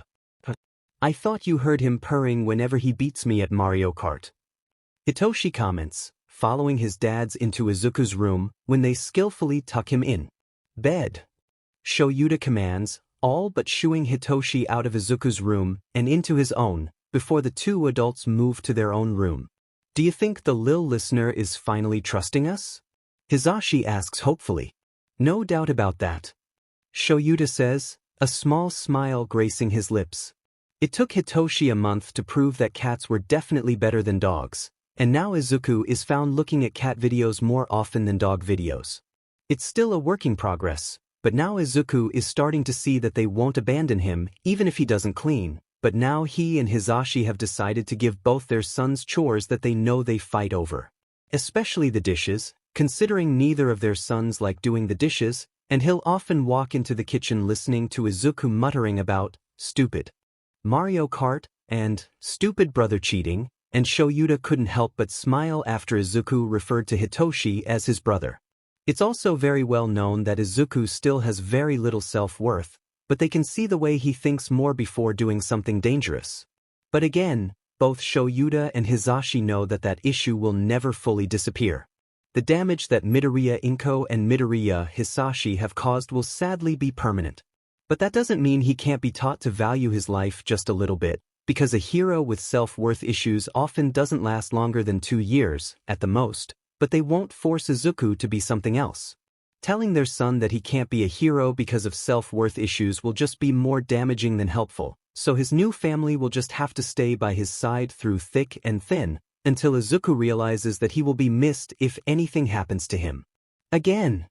Shoyuta commands, and Izuku rushes forwards, using his enhanced speed and strength to lunge at Shoyuta, whilst Hitoshi and Hisashi cheer him on. Izuku positioned his hands into fists, thankful that he filed his deadly claws down, even if it took 5 hours and a dozen clippers that broke. He lunged at Shoyuta, using his enhanced speed and strength to his advantage, and made to punch Shura's throat, and this time he got closer, but still, Shoyuta caught the attack and hooked one foot around Izuku's left ankle and tripped him to the ground. Luckily his wings were fast and spread wide open, his tails tucking between his legs as he crumpled like a sack of potatoes. Again! Shoyuta called, and groaning, Izuku did the same thing. Over and over again. And then, with exactly 137 tries later and 3 weeks of training, he finally managed to make contact with Shura's throat, and if it were a real fight he would have most likely punched Shoyuta with every ounce of strength, but Izuku stopped just as his knuckles brushed his throat. He gave a foxbird-like chuckle, and his feathery, furry tails wagged in joy as he bounced around the place. Good job, kid. I'm proud of you. And Izuku smiled, showing pure white canines and fangs, before enveloping Shoyuta in a hug. Thank you, thank you, thank you. He exclaimed brightly, and felt Hisashi and Hitoshi join in on the hug. That's what? 3 moves you've learnt in the space of 2 months? Hitoshi asked, smiling an exact replica of Shura's own. I think it took me a year just to learn that amount. He whistled, scratching behind Izuku's ears, and he laughed, tackling Hitoshi to the ground. 3 months ago, and Izuku wouldn't be caught dead doing something like play fighting with his friend more like brother, but now, 3 months later, as he gets more comfortable with his quirk, he seems to be acting more like a fox and bird each day. Obviously he could stop the urges quite easily, after all, he has to learn to stop the fox growling at classmates who hate mutations, And he has to stop from whining like an abused dog when he wakes up after only being asleep for an hour at 4 a.m. from a dream that promised burning pain. He won't wake his family up with matters that aren't important. Izuku clamps his mouth down on Hitoshi's hand, without drawing blood, and Hitoshi just laughs, and, just like the horrible brother he is, tickles Izuku's abdomen, and low weird yips release from his mouth, and he tries to get away, meaning he has to unclasp his mouth from Hitoshi's hand.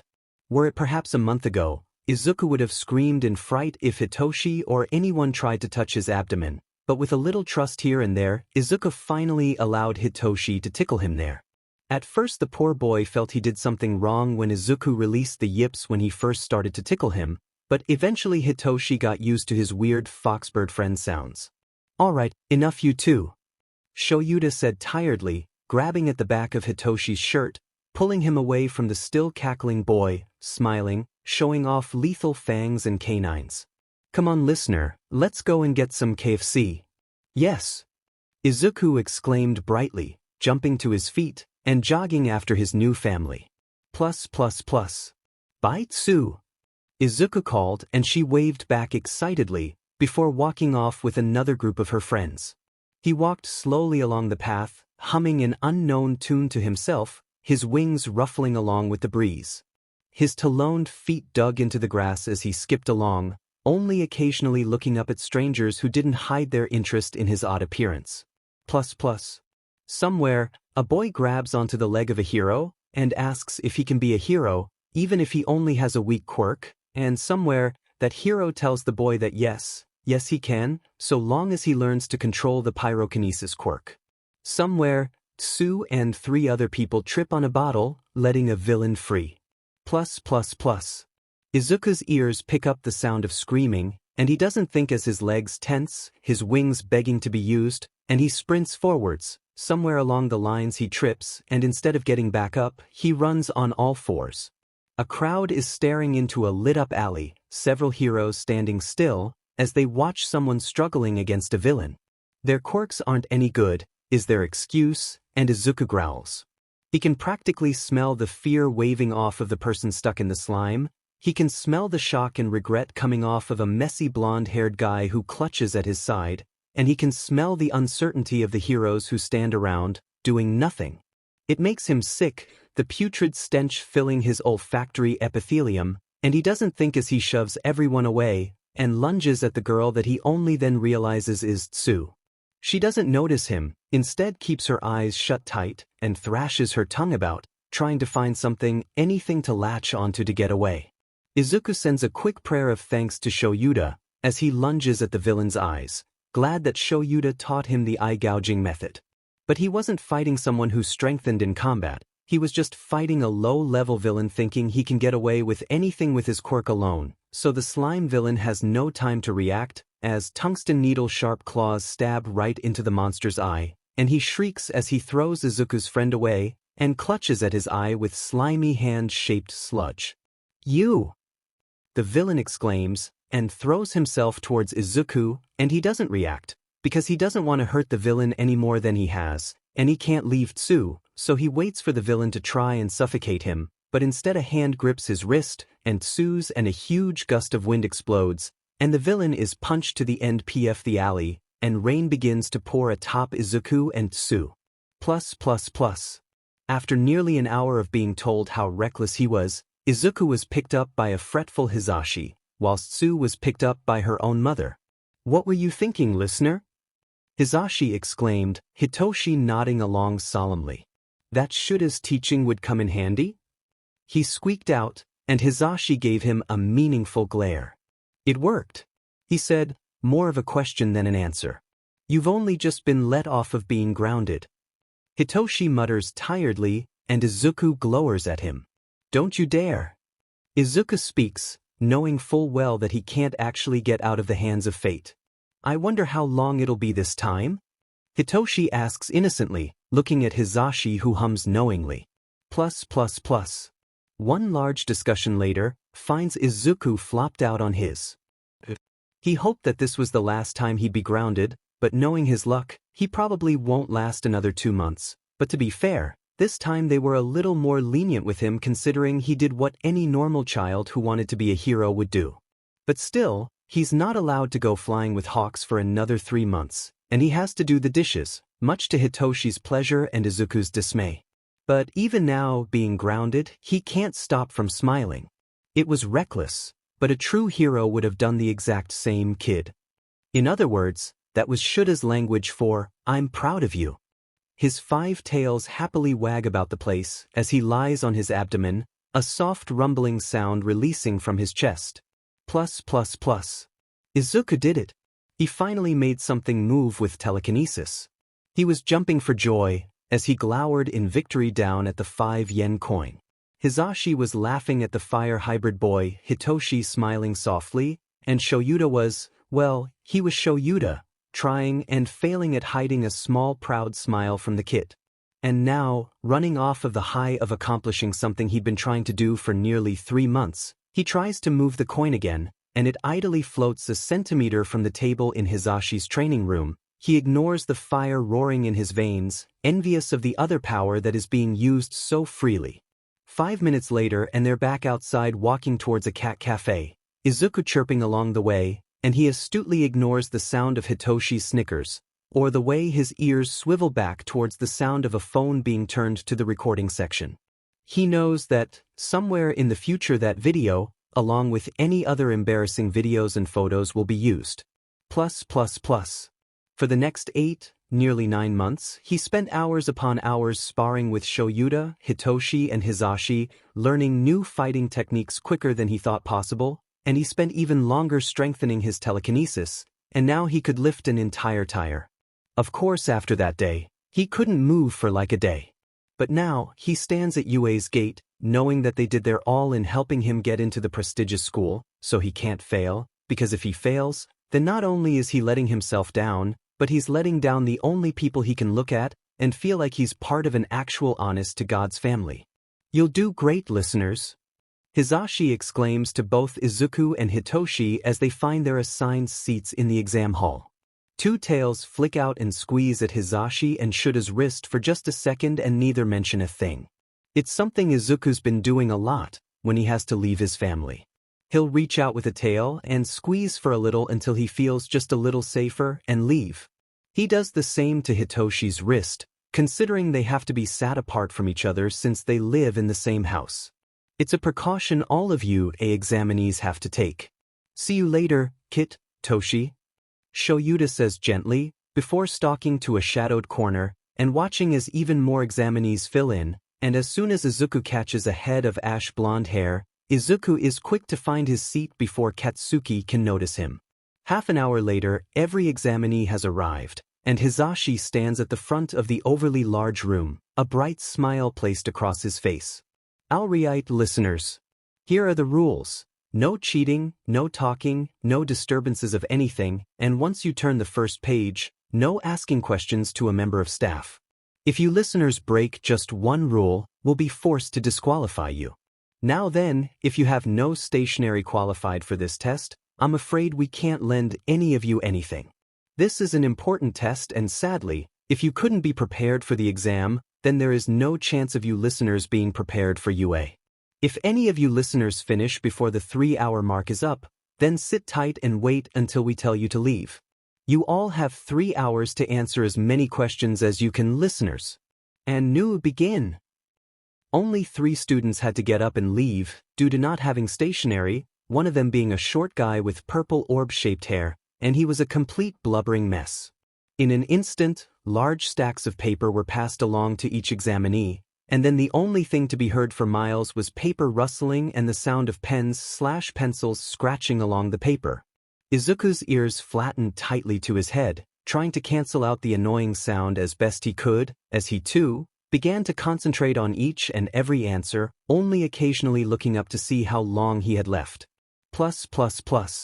Izuku finished the test in an hour, spent another hour checking all answers and then the remaining hour with his head pressed against the desk, relaxing and preparing for the practical exam. Plus. Izuku and Hitoshi were sadly not in the same grounds for the practical exam, so Izuku was quick to remind Hitoshi of the emergency off switches for the robots. Good luck, Toshi?" Izuku called as he got on the bus, and was thankful that he had special permission to stand in the aisle because there was no comfy way of sitting on a bus seat with huge wings attached to his back. Izuku stretched out his clawed hands, careful of his surroundings. He was glad that he'd learned to write with long claws, otherwise his writing would look pretty messed up. Normally Izuku would CLI his claws before they got to the length they were, but considering his telekinesis is too weak to break apart the large robots, controlling their dreams would be impossible, considering they aren't living, and he was, quite frankly, too terrified to use his flames, so the only thing that'll help him in the practical exam currently are his wings, his inhuman strength, and his claws that were near impossible to break. Taking in a calming lungful of air, he got off the bus and stood a ways away from the large crowd. Izuku's ears flickered towards the direction he knew Hisashi would be standing to call the start of the exam. Instantly his legs tensed. There are no countdowns in a real flight, so get moving.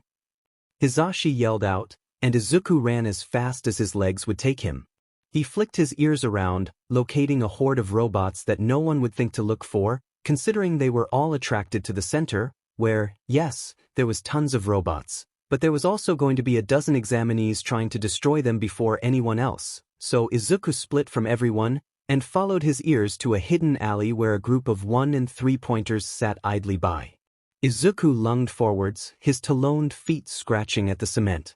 He deftly dodged the attacking robots, flipping over arms reaching for him, diving under lasers, until he got up and close to a 3-pointer's neck and sliced his claws across it.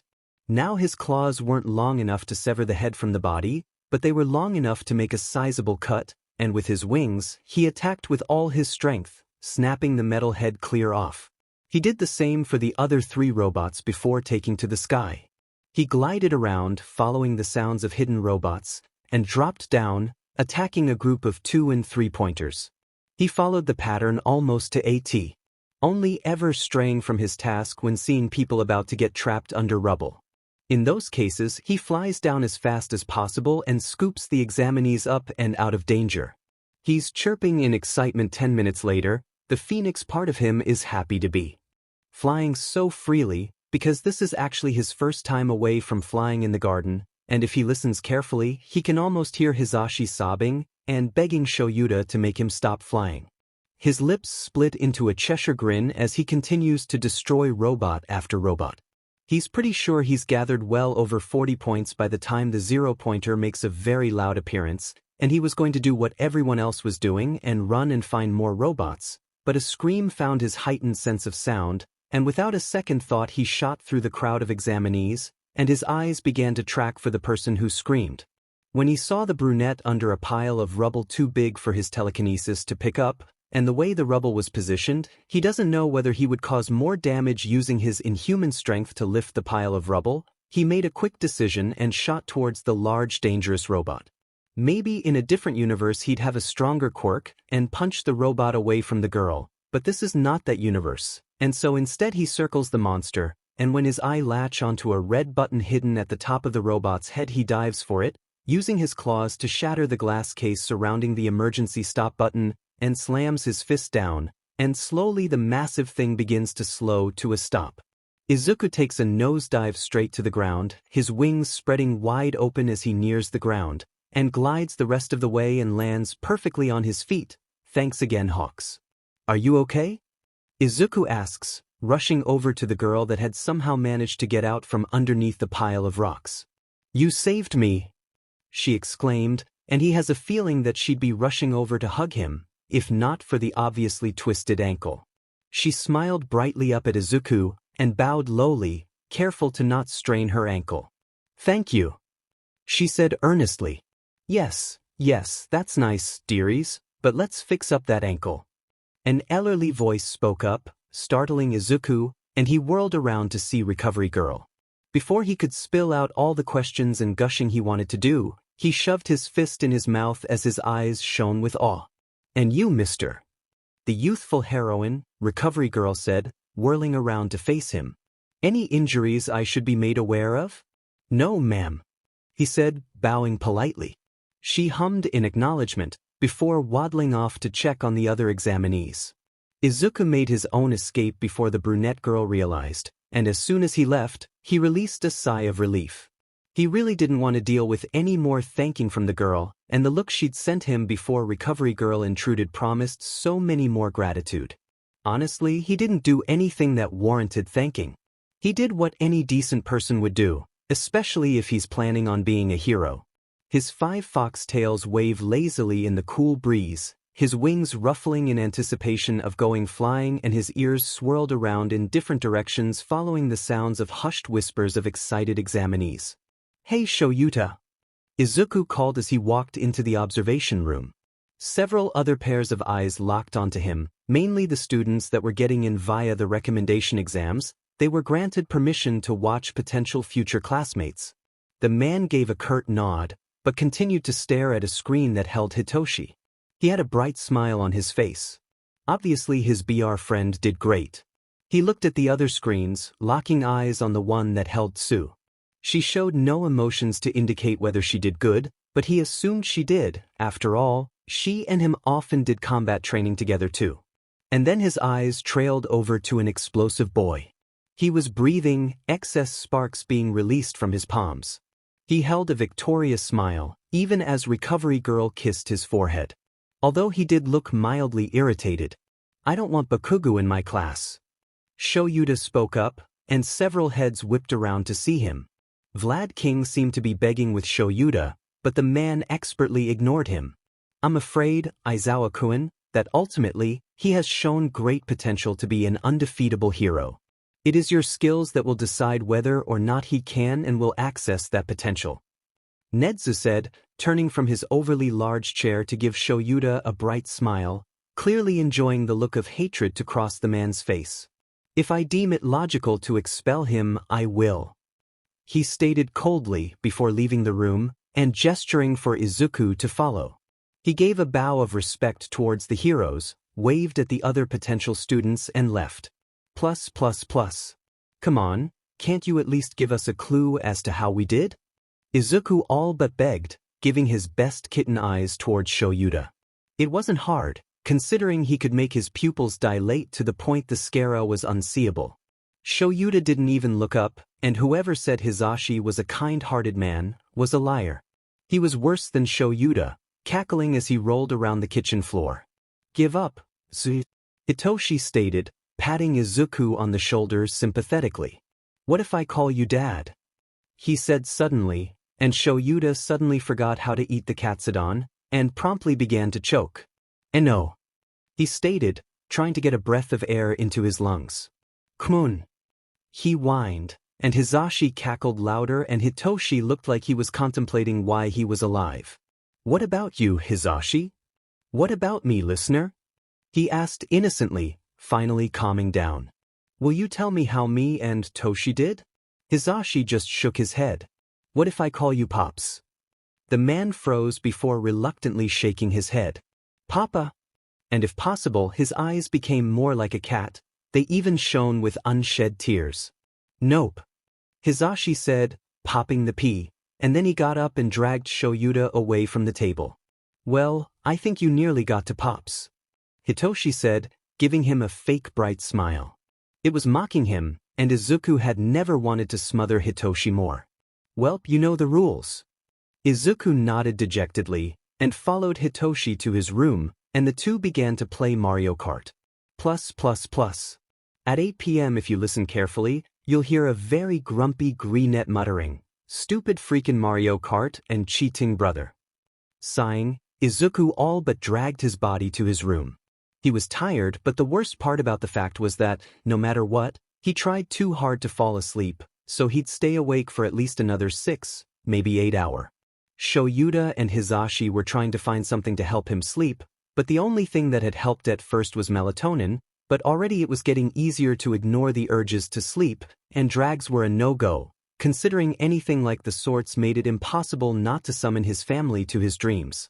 Flumping back onto his bed, wings spread as wide open as possible, resting his arms atop the furry warmth of the underbelly of his wings, he stared up at the ceiling. Okay, there was nothing of interest unless someone's favorite color was white and they liked plain things to stare at, But Izuku's phone was very much dead, and the only people he had on it were Shoyuta, Hizashi, Kigo and Hitoshi, and there were no games he'd taken an interest in either. Plus. Will you tell me now? No. How's about now? No. Now? No, sighing, Izuku pouted at Shoyuta, but after 5 minutes of annoying the man, he still got nothing in return, so he gave up. Falling onto the floor, he instantly had a lap full of cat. Literally. Hizashi had named the cat in English. Cat was about the size of a small cocker spaniel and was a pure white male Maine Cien. Hey cat, Izuku said, scratching behind the ears. He looked at him, blinked slowly, and twiffed. He laughed at his odd meow, before glancing at the third cat, Yuki, meaning snow, ironic, considering she was nearly a jet black cat. She was the one cat people could go a week without seeing on end. The reason though is sad. Izuku turned, and yep, there she was, timidly curling up against one fiery red wing. Yuki gave a really high-pitched squeak towards Izuku. The reason it could only be classed as a squeak, and not a meow, was because her previous owners were abusive and damaged her vocal cords. In fact, the only part of her that wasn't pure black was her neck area, where a small collar-shaped scar remained in the form of silver-white fur. Gently, so as to not spook the poor Mage, he scratched the base of her tail. Shota dared not move at that moment, atop the sofa with tossed in his lap. Everyone who wasn't Izuku could not move when the cat was around. If they did, the poor animal would run off and hide somewhere in Izuku's room. Izuku knew playing favorites wasn't nice, but Izuku will not lie, Yuki was totally the only cat he didn't hate if she woke him up after he'd finally been about to drift off to sleep. Izuku sighed in content, and closed his eyes lazily. Now all he needed was one more cat, and he'd be happy. In fact, it was about time Izuku introduced his family to the only other people he trusted, maybe not with his life, though. Ami Hana could burn water if she had the chance, and Ami-san often nearly severed her fingers when she was too caught up in cooking. Yeah, time to get a fourth cat in the Yamazawa house, and maybe say hello to people he hasn't seen in nearly a year. Luckily they won't mind, so long as he gave them a good reason as to why. He's sure being placed in a kind foster home will count. It took him and his family half an hour to get to a small inconspicuous cafe. It was one of those types of places hidden behind a few other buildings, and you had to know people who knew people who knew people who knew about the cafe to actually know it's there. Izuku liked the cafe for that specific reason. It was never full, but it was also never empty, and the owners were kind and like a second family to him. They had quite a few quirkless staff members, and some staff that had mutation quirks, and some who had quirks that prejudiced people would think of as villainous. It was like common grounds for all types of people, and it made everyone there feel welcome. To put it simply, there had not been a single day where he felt unwelcome because of his lack of a quirk. But by far, the best thing about the cafe were the cats. Specifically rescue cats. As Izuku walked through the doors, the bell made a cheery jingle sound, alerting everyone of his presence. Many eyes turned towards him, but the one pair he was looking for were a pair of turquoise-collared eyes. "Take any table you want, sirs," a cheery voice said, before Turquoise met Ember. "Aizudaku?" Hana whispered, squinting at Izuku, and he let out a watery chuckle. Already his eyes were about to leak at seeing Hana again. Yep. And he had no time to react, before suddenly Hizashi was physically pushed away, and he was scooped into kind arms. Hana was a tall woman, about 26, with sea blue hair. It was no surprise then that her quirk was to do with controlling small parts of seawater. "Well, I'll never," she said, moving him to be at arm's length, and looking him over. "Finally found you a quirk, then?" Izuku nodded, and she smiled brightly, before looking at Hizashi who was dusting himself off. She bowed apologetically at the man. "Please excuse my rudeness, sir." And then she looked at Shoyuta and Hitoshi who were frozen, just glancing back and forth from Izuku and Hana. "So who have we here, Izuku? Introduce me to your friends, and maybe I might hold Mum back from smothering you in hugs and interrogating you." He chuckled nervously, before rubbing at the back of his neck. "Hana-chun, this is Yamada Hizashi and Aizawa Shoyuta, they're fostering me." He could hear her breath hitch and he gave her a small smile. And this is Shinso Hitoshi, my brother. And suddenly she's bawling her eyes out and smothering him in another hug before bowing frantically at the three men. Thank you, thank you. She sobbed out before rushing off. Oh dear, Izuku whispered in dread. So, care to explain who that was, Problem Kid? Izuku was just about to answer when small paws began to climb along his clothing, careful to not scratch on his skin. Izuku smiled brightly down at a appealing lilac point ragdoll. He'd met Sora when he ran from home on his birthday because he didn't want to deal with his mother. Sora had been in a huge box, caked in dirt and grime, and only about 4 months old. She hadn't trusted anyone near her other than the Amos family and Izuku, and she was the most jealous cat he'd ever seen. She didn't allow any of the other cats to come near him, and on occasion, she didn't even let people near him. He'd been the one to name Sora considering Ami-san had decided at the very beginning that she was to be Izuku's cat. But, since he didn't live in an apartment allowing cats, she had to stay at Nico Cafe until he moved to a better home. Still remember me, girl? Izuku asked, beaming at the nearly 2-year-old cat that was still so small she could climb onto him via his clothing. She gave a happy little chirp like meow, repositioning herself so that she draped her back legs behind his shoulder, her abdomen balancing carefully on his shoulder and her front legs dangling over the front of his shoulder. She happily nuzzled his cheek before catching a scent of other cats near her owner, and she promptly narrowed her eyes and furiously began to scent him. Careful, she's known to bite, Izuku said, looking at Hitoshi's outstretched hand. Although Sora did not bite Hitoshi, she did in fact hiss, and Izuku huffed fondly, scratching between her ears. Instead of being offended by the cat, Hitoshi seemed to take it as a challenge and stood closer to Izuku, keeping his hand outstretched. Her eyes narrowed, and she continued to hiss every now and then. Who's this listener?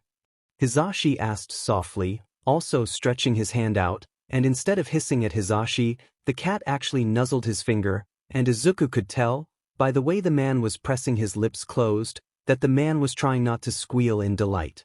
Sora. Izuku answered simply, scratching the cat's chin. Midoriya Izuku. A woman's scolding voice whispers, and he gulps, before turning to see a short brunette lady with kind chocolate brown eyes. You better have a good excuse for not coming to see us sooner. She scolds, before wrapping secure arms around him, and hugging him so tight he couldn't breathe. Ami-san. Izuku yelps, struggling out of her hold. She grumbled but reluctantly let go, pouting at him. I have half a mind to hug you until you turn old and gray. Izuku laughed happily. Ami-san, meet my family. Izuku said, trying to change the subject, and she sighed, used to this move, and looked to show Yuta, who looked like he was ready to run away, Hisashi who was trying to hold in a squeal of delight at being mentioned as Izuku's family, and Hitoshi, well, Hitoshi was glaring challengingly down at Sora, trying to pet her without getting scratched. So these are the people Hana was gushing about. She muttered, narrowing her eyes in suspicion at the two heroes. And it looks like you're getting fostered by some of your favorite heroes. She mentioned, smiling at the squawk Izuku let out in embarrassment.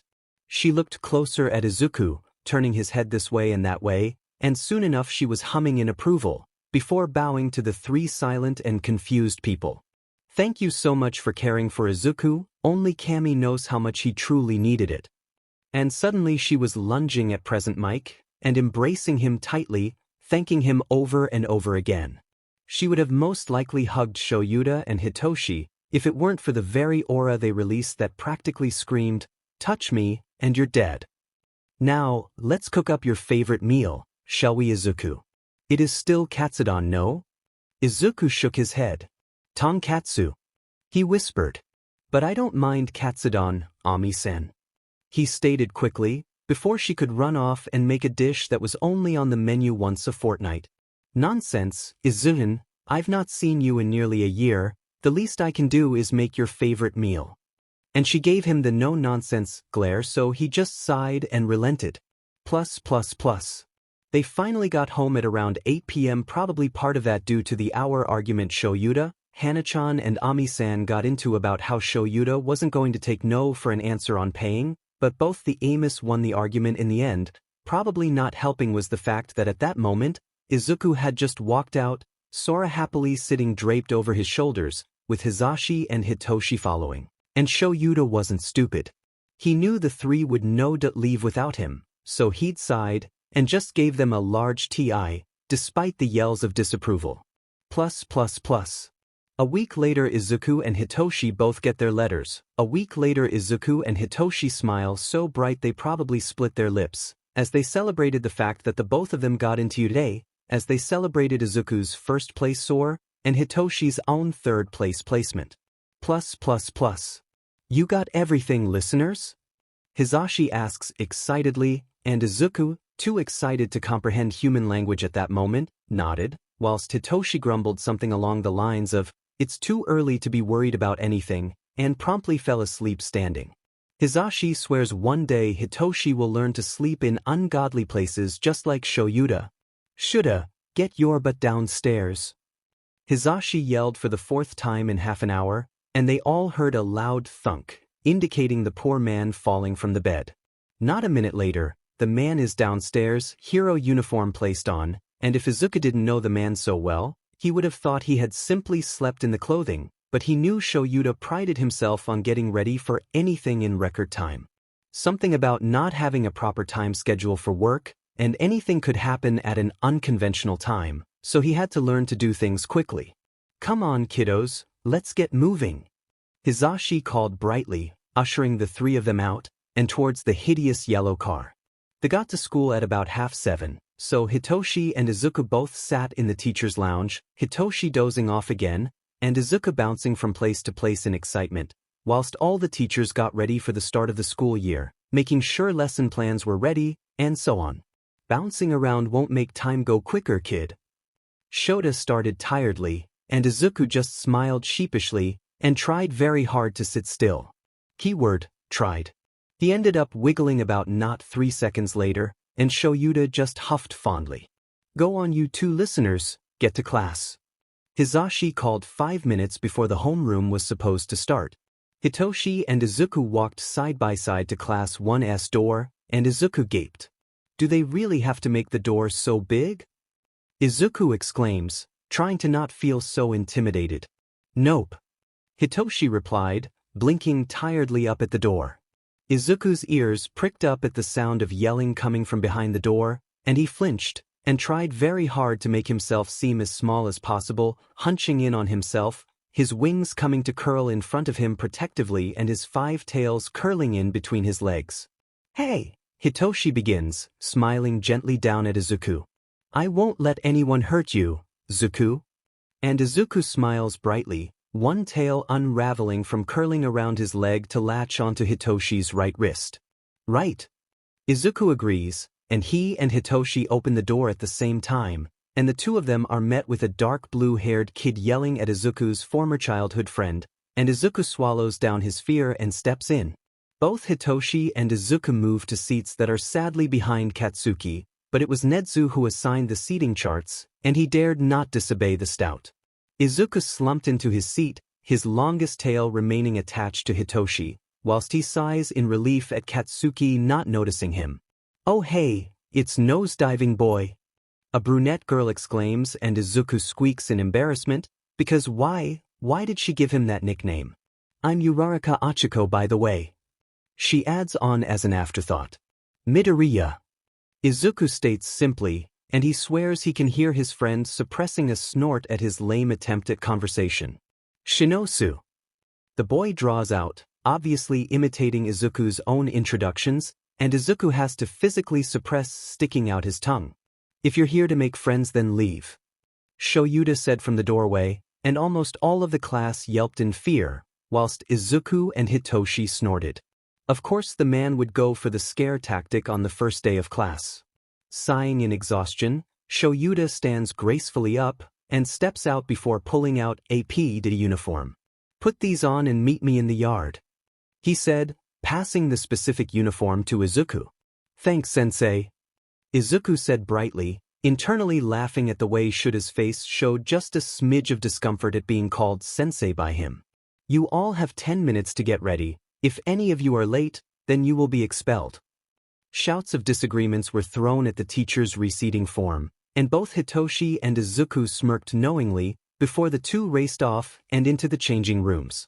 Instead of the normal one-piece P.E suit that everyone else wore, Izuku's was a pair of semi-baggy blue shorts that hugged his waist securely, and a long-sleeve top with the same pattern as the other's uniform, but with 2 slits from shoulder blade to the very bottom of the top. Izuku got ready just a second before his own brother. Now he wished he'd made the bet, and then Hitoshi would be doing the dishes instead of him. Sighing, Izuku raced out of the room, trying not to dig his taloned feet into the ground with every footstep.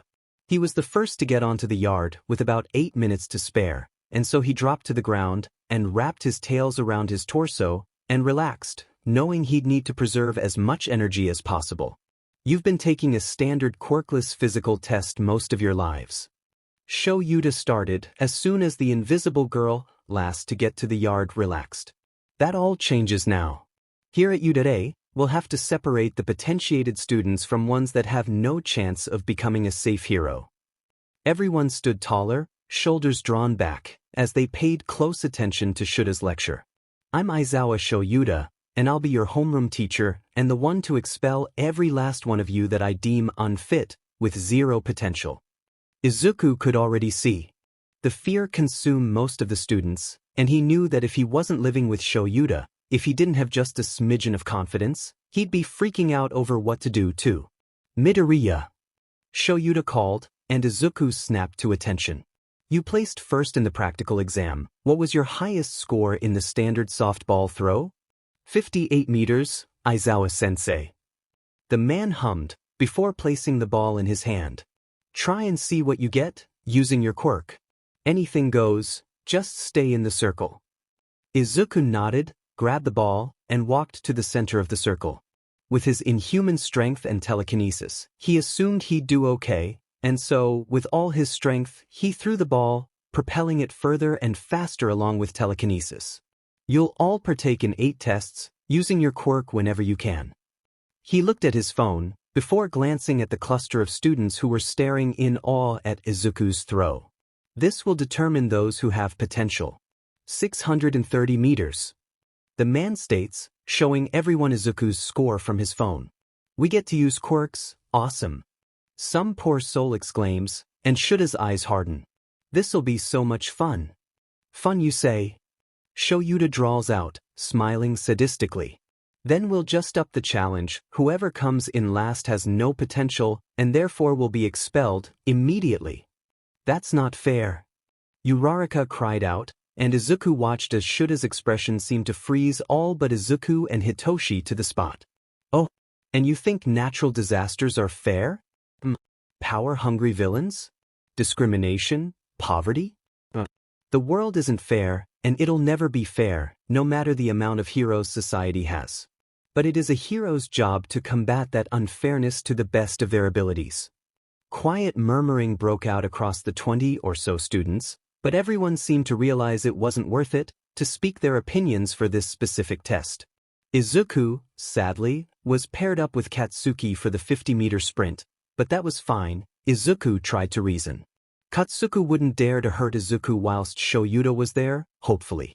And he managed to jump into the air using powerful fox-like legs, and within a moment's notice, his wings shot him across the line just a second before Katsuki himself, and he seemed relatively angry, and so Izuku vowed to remain away from Katsuki for as long as possible. Hitoshi was after Izuku, and against Sue, who kept her mouth firmly shut when Hitoshi tried to ask many questions. She just gave him a competitive smile, before the both of them were off. Sue won by 2 seconds, but Hitoshi didn't seem to mind, and the two began to make easy conversation. For the grip strength, Izuku got about 463 kilograms with his inhuman strength, whilst Hitoshi couldn't use his quirk to his advantage, and only got 50 or so kilograms. For the standing long jump, Izuku kicked off the ground, beating his wings once to propel him forwards, but his legs, on that part, did most of the work, considering flying wasn't really classed as jumping. In the end, he managed to get about 70 meters. Hitoshi managed to brainwash Uraraka into using her quirk on him, and he just about beat Izuku before making Uraraka release him. As much as the boy did like floating, he didn't fancy his chances in actual space. Using your quirk on someone else is simply unbecoming of a hero student. Especially a villainous quirk like that. A kid exclaimed, and Izuku and Hitoshi both froze, before Izuku turned to face the Ida kid, smiling that feral smile that showed rows of lethal canines and fangs. "And what's that supposed to mean, Ida?" Izuku asked, voice sickly sweet, head ped to the side innocently. "It's dangerous and immoral to control a fellow classmate." Izuku lost his smile, but he still bared his teeth, and a long, gravelly growl tore through the air, seeming to freeze everyone to the spot. "Aizawa-sensei told us to use quirks to our advantage." He growled slowly, his ember bird-like eyes narrowing in disgust. "What you are saying is that Hitoshi-chan does not deserve a chance, simply because his quirk could be used for harm." He watched the way his broth friend flinched, and later he will apologize for saying what he did, but right now, he needs to show Ida just how wrong he is. "Do you know how easy it would be for the person with tape elbows to turn against us and clog our airways with his quirk?" He heard a shout of protest from the dark-haired person, but he'll once again apologize later. "Do you realize that the person with really cool arms could simply squeeze our necks and break them easily? Do you realize just how dangerous the Todoroki kid's ice is? He could impale us easily." Everyone took a step back from Izuku, clearly not liking all he had to say, and he saw, from the corner of his eyes, Shoyuta about to step in. "And yet, Ida, you want to say a simple brainwashing quirk is villainous, when it's equally heroic.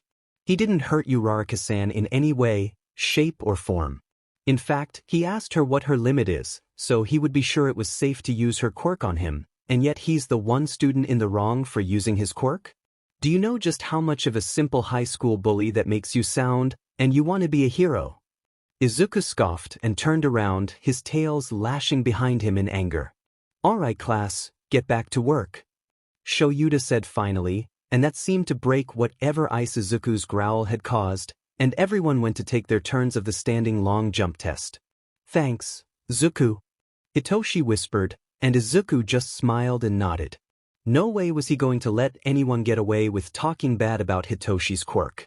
The repealed sidesteps were another thing Hitoshi's quirk wouldn't help him with, but for Izuku he found it abnormally easy with his agile legs.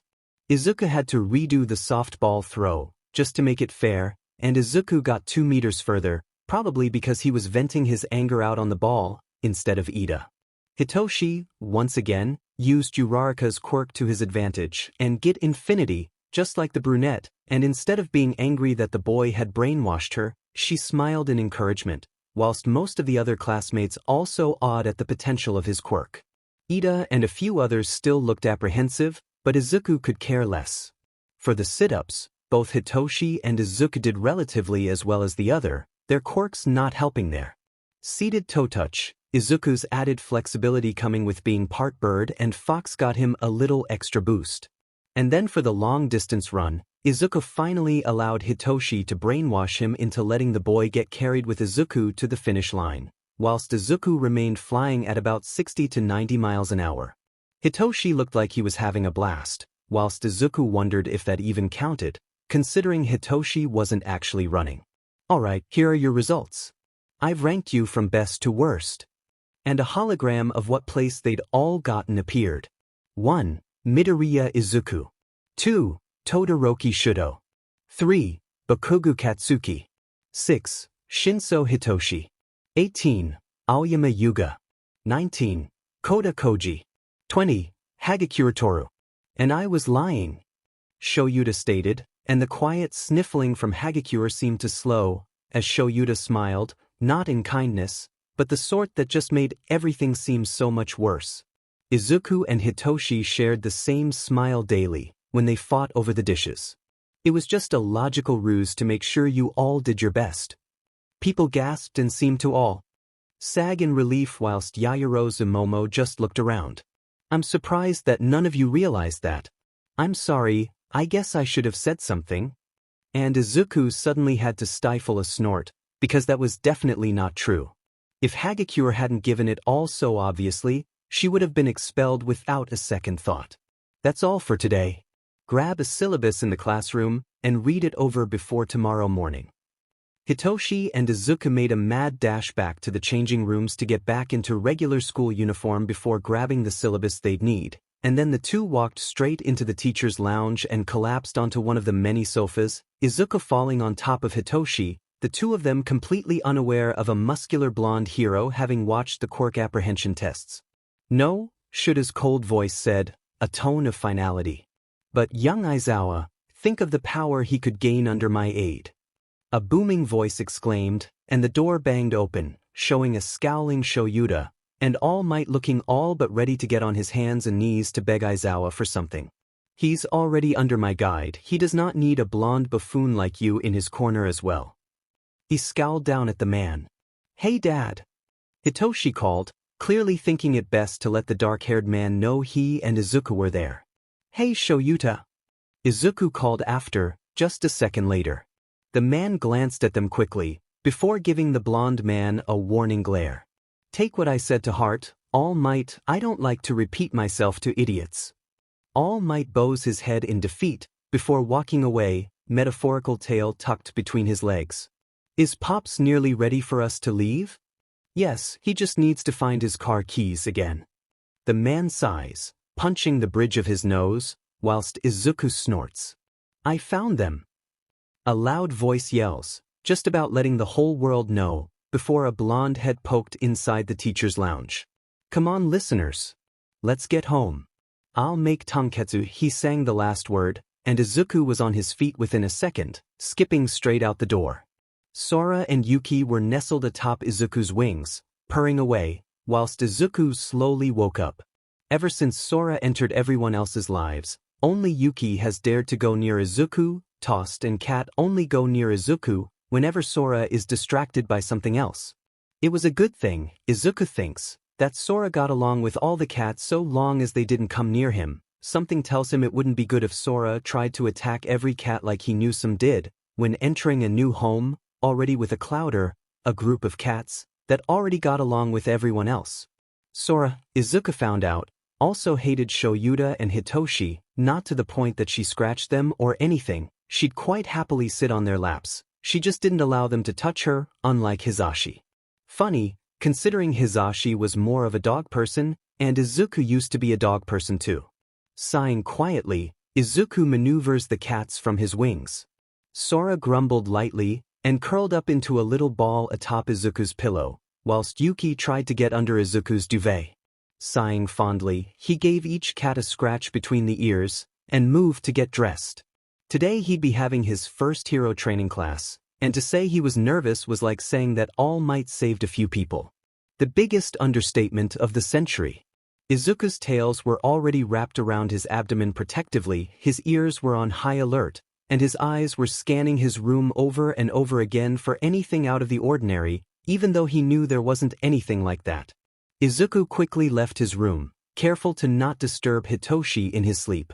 It was funny, thinking that, although Hitoshi and Izuku both got to sleep around 3 to 4 in the morning, only to wake at 6 for school, Hitoshi very much acted like someone with insomnia, but Izuku, on the other hand, could get a total of half an hour's sleep, and still be a morning person, which was new for him, considering he never liked morning until moving into the Yamazawa's household, just like Hisashi, which should be impossible because, thinking about it, the poor man had 3 jobs. Working as a teacher for at least 7 hours a day, then he's out on patrol at around 5:30ish to 7, and then he has about an hour's time to have dinner with the family, before having to leave at 9:30 to work at his radio station, and doesn't come back until about midnight, and then he normally stays up until 3 in the morning to make sure Shoyuta got home safe from his own patrol. It was a wonder that he was still a morning person just like Izuku. Shoyuta and Hitoshi often grumbled about how unfair it was that Izuku and Hisashi could still run around the kitchen at stupid o'clock in the morning every single time. There were even times where Shoyuta had wrapped Izuku and Hisashi up in separate capture scarves on the weekends, and forced the two to go back to sleep, even if the two morning people made a fuss, and didn't want to go back to sleep. "Morning, Zashi." Izuku called, entering the kitchen where the near-deaf man was dancing around the kitchen, grabbing pots, pans, utensils, ingredients and plates with the grace of a ballerina with years of experience. Of course, Izuku knew Hisashi wouldn't hear Izuku, considering Hisashi never used his hearing aids until everyone was up, seeing no use in using them when he was on his own. Izuku made sure to not startle the man, and just continued to make his coffee, waiting for Hisashi to notice him. It took a good 3 minutes for Hisashi to look up from his section of the kitchen to see Izuku happily making his, Shuda's and Hitoshi's coffee, and then quickly making some honey tea for Hisashi. "Morning, listener," Hisashi said slowly, only slurring some of the letters, finding it harder to speak without hearing what he said to make sure he's speaking the right way. Izuku waves happily to the man, before picking up 2 of the mugs and placing them on the small oak dining table that sits in the center of the kitchen, which, luckily isn't a problem, considering the kitchen is big enough to fit 100 people in it, and still have room for dancing. Izuku then grabs the other 2 mugs, placing them in front of their respective placements. "Do you need any help?" Izuku signed, looking at what Hisashi was making. "Could you prepare the kobachi, listener, please?" Hisashi signed politely, and Izuku nodded, and the 2 got to work in silent companionship. Some point, whilst the 2 were caught up in a world of their own, Hitoshi and Shoyuta must have crawled out of their beds and stumbled into the kitchen/dining room, because, when Izuku and Hisashi were turning around, they both nearly jumped at the sight of the other 2 insomniacs casually watching the 2, whilst they sipped at their coffee. Quickly, the 2 placed down the pots holding various different foods, before Hisashi quickly dashed off upstairs, and came back with his hearing aids back in. "Morning, Toshi," Hisashi exclaimed brightly, and the 2 tired men groaned, before promptly slamming their heads on the table, whilst Hisashi sighs fondly and dishes up their plates. "Why do morning people exist, Dad?" Hitoshi murmured, and the dark-haired man sat up, before shrugging. "Because the world is a cruel place," he answered, before eating the traditional breakfast Hisashi and Izuku had cooked up. He didn't see the harm in eating jelly packs, to be fair, but apparently Hisashi did. Izuku not so much, considering the boy himself spends most of his allowance money on coffee-flavored jelly pouches, and oftentimes, if he manages to skip the whole Hisashi checking bento boxes, his'll be filled with 2 or 3 of them. He had a theory that Izuku only helped in the kitchen because he either felt like he needed to, or because he liked spending time with Hisashi. He had a suspicion it was the latter, considering the boy never smiled quite as big as he did, unless helping Hisashi cook, or getting ear scratches by the family, and watching movies. Once they'd finished their meals, all 4 people piled into Hisashi's hideous, in-your-face yellow car, and drove to Uda an hour before school would actually start. Upon entering the teacher's lounge, Hitoshi and Shoyuta found a shadowed corner, and fell asleep, whilst Hisashi and Izuku talked about random nonsense. "Who do you think your favorite teacher will be, listener?"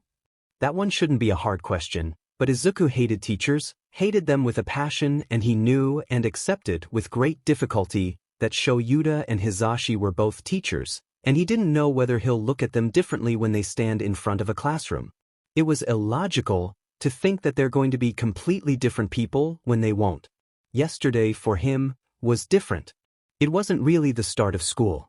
It should have just been orientation and introductions and tours, so, when Shoyuta had commanded attention, he hadn't quite grasped reality that he was going to be Izuku's teacher. But, none of that mattered at the moment, he just had to answer Hisashi's question, and he'll be mean about it too, because foxes are mischievous beings after all, so smiling innocently, but still showing off sharp canines and fangs, he looked Hisashi in the eyes and said, with as much seriousness as he could, "Midnight Sensei." And he laughed at Hisashi's indigent squawks. "So mean." He whines, and Izuku, unsympathetically, stands on the tips of his clawed feet and pats Hisashi's head. "Get to class, kids." Shoyuta grumbled, stretching within the yellow sleeping bag, whilst Hitoshi yawned loudly, and got up, stretching his lanky form, making Izuku feel even shorter than he was in that moment. The 2 walked side by side, not bothering to rush, just taking comfort in the silence.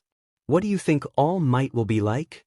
Hitoshi asks suddenly, and Izuku shrugs.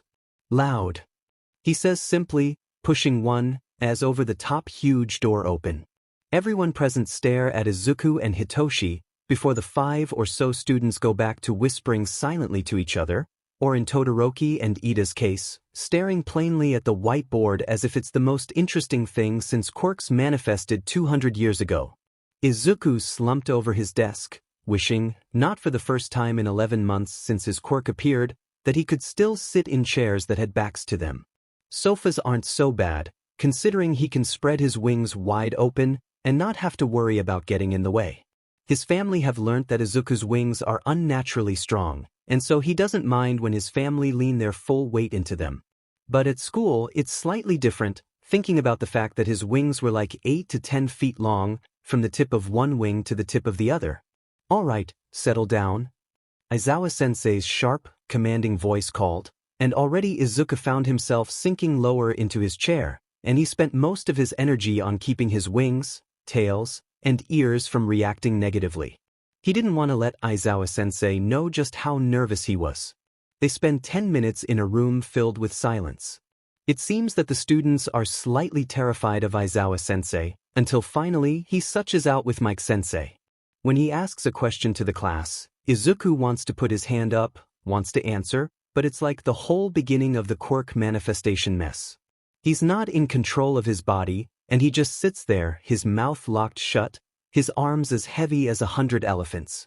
He can feel Hitoshi's watchful glance behind him, and he tries to ignore it, because he knows that his family knows he's fluent in English, so Hitoshi and Mike-sensei no doubt are wondering why he isn't volunteering to answer.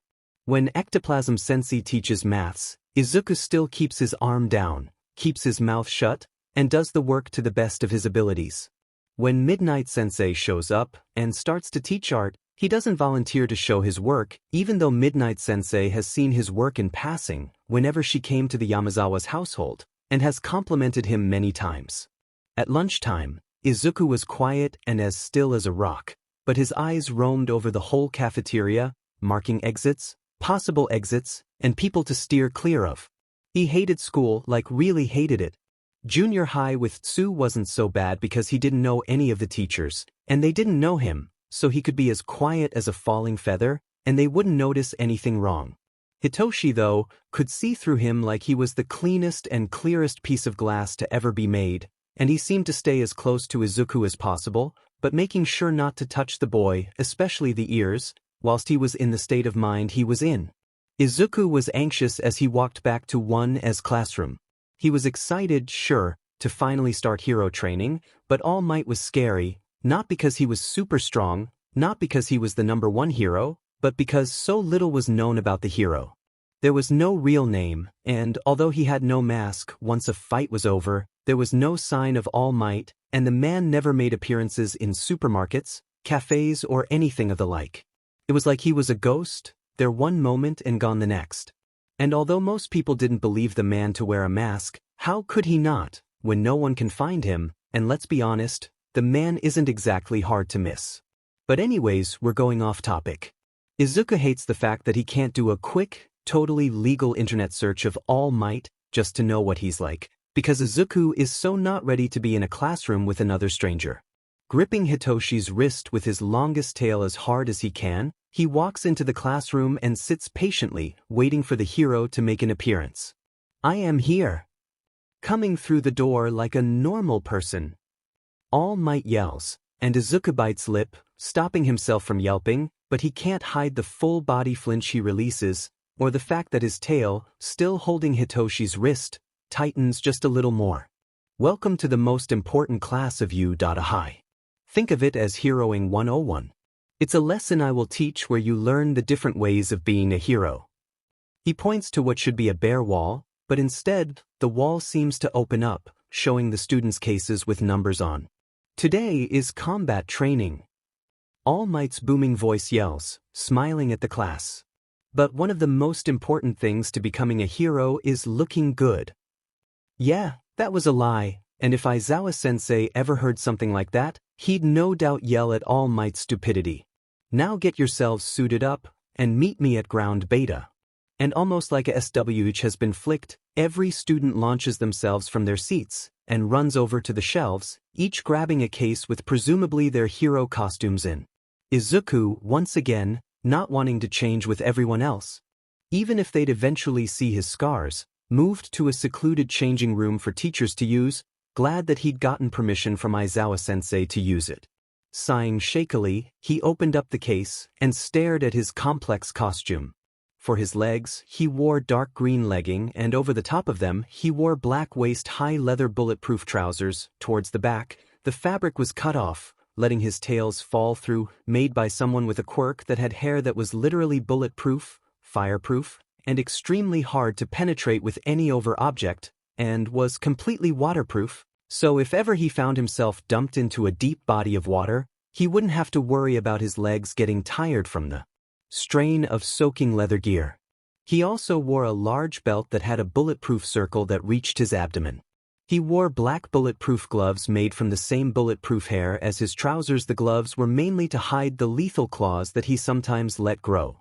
He wore black shoulder compression sleeves on both shoulders, again, bulletproof, and then, connected to the sleeves was a small bulletproof piece of fabric that protected his heart and lungs.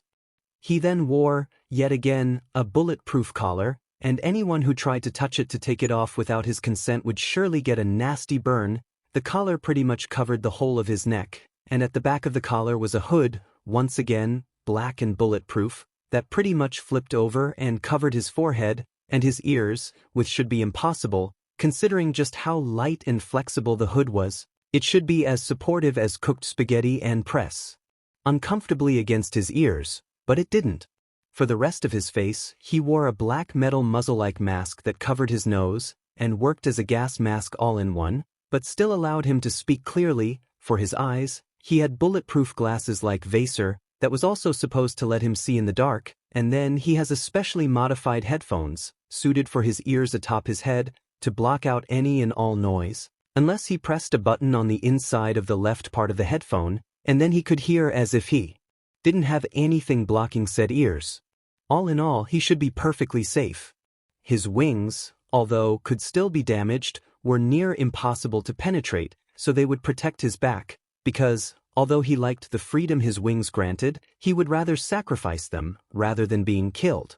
So, he was safe from guns. No one should be able to knock him unconscious and or poison his with gases. He didn't have to worry about quirks like Hisashi's that could potentially deafen him, and more importantly, he didn't have to worry about his hero uniform being too heavy, because the materials were durable and allowed him to move around freely, considering the very main substance was plain hair. It was a good thing the person with bulletproof hair was on their side. Izuku thinks lightly. Sighing, he glanced in the mirror and grimaced. His father had surely done a number on him before he left. His arms were covered with silver spider webbing scars climbing to hide underneath the shoulder compression sleeves. The sides of his abdomen that were bare had similar scars, and he knew, if he could see his back, he'd see even more scars. He was lucky, he guessed, that he still had some skin bare of scars, the center of his abdomen, his face, and the base of his wings and tails, hands and feet. He really didn't want to go outside, knowing everyone would see the scarring and no doubt ask really intrusive questions, but he didn't want to be singled out by the teacher on the first day, so havering his courage, he left, and walked to ground beta, where he was the first to enter. "Ah, young Midoriya, you dressed quickly," the man said awkwardly. "Thanks, All Might Sensei," Izuku said, forcing his throat, tongue and mouth to work properly to stop the nervous stutter that wanted to break free. "I must admit, it is slightly weird hearing students call me Sensei," the man said, rubbing the back of his neck in embarrassment.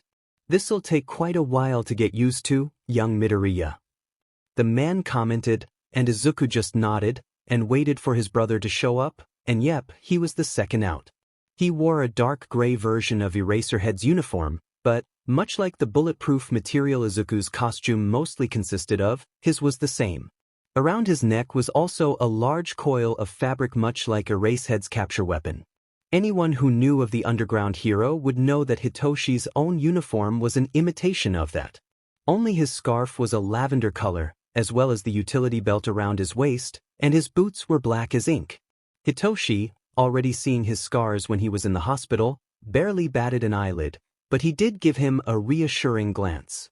Jiro was the second student out, and Izuku moved closer to Hitoshi, trying to hide as much of him as he could.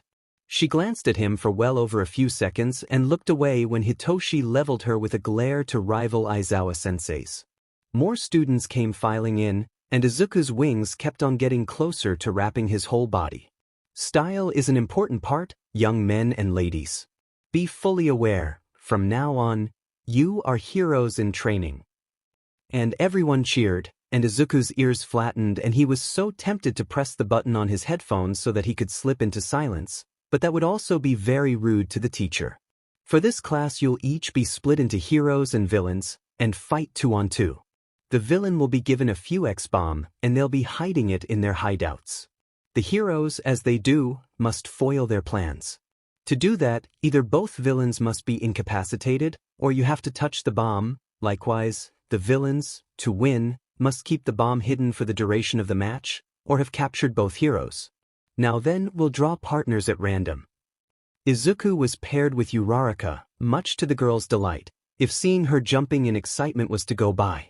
Todoroki Shudo was paired with Shoji Mizo, Yaozu Momo was paired with Shinso Hitoshi, Bakugo Katsuki was paired with Ida Tenya, Ashido Mina was paired with Aoyama Yuga, Koda Koji was paired with Sato Rikido, Kaminari Denki was paired with Jiro Kyoka, Azuitsu was paired with Tokoyami Fumikage, Ojiro Mashireo was paired with Hagakure Toru and Shiro Hanta paired with Kirishima Ijiro.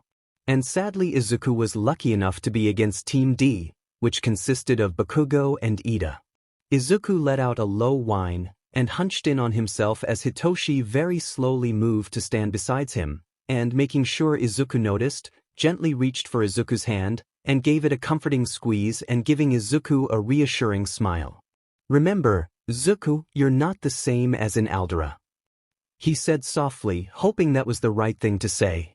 "All right," he stuttered out, one of his tails quickly wrapping around Hitoshi's left wrist quickly, before he walked over to Uraraka. "All right, villains, you may go and hide the bomb now. You have 5 minutes before the exercise begins. Once it does, if things go too far, I'll stop the fight." "Yes, sensei," all 4 students said, before the 2 fake villains disappeared into a building. Izuku and Uraraka walked off and looked at the floor plan, each one trying to figure out a strategy. "Katsuki's going to come after me before he thinks of doing anything else." Izuku spoke up shakily.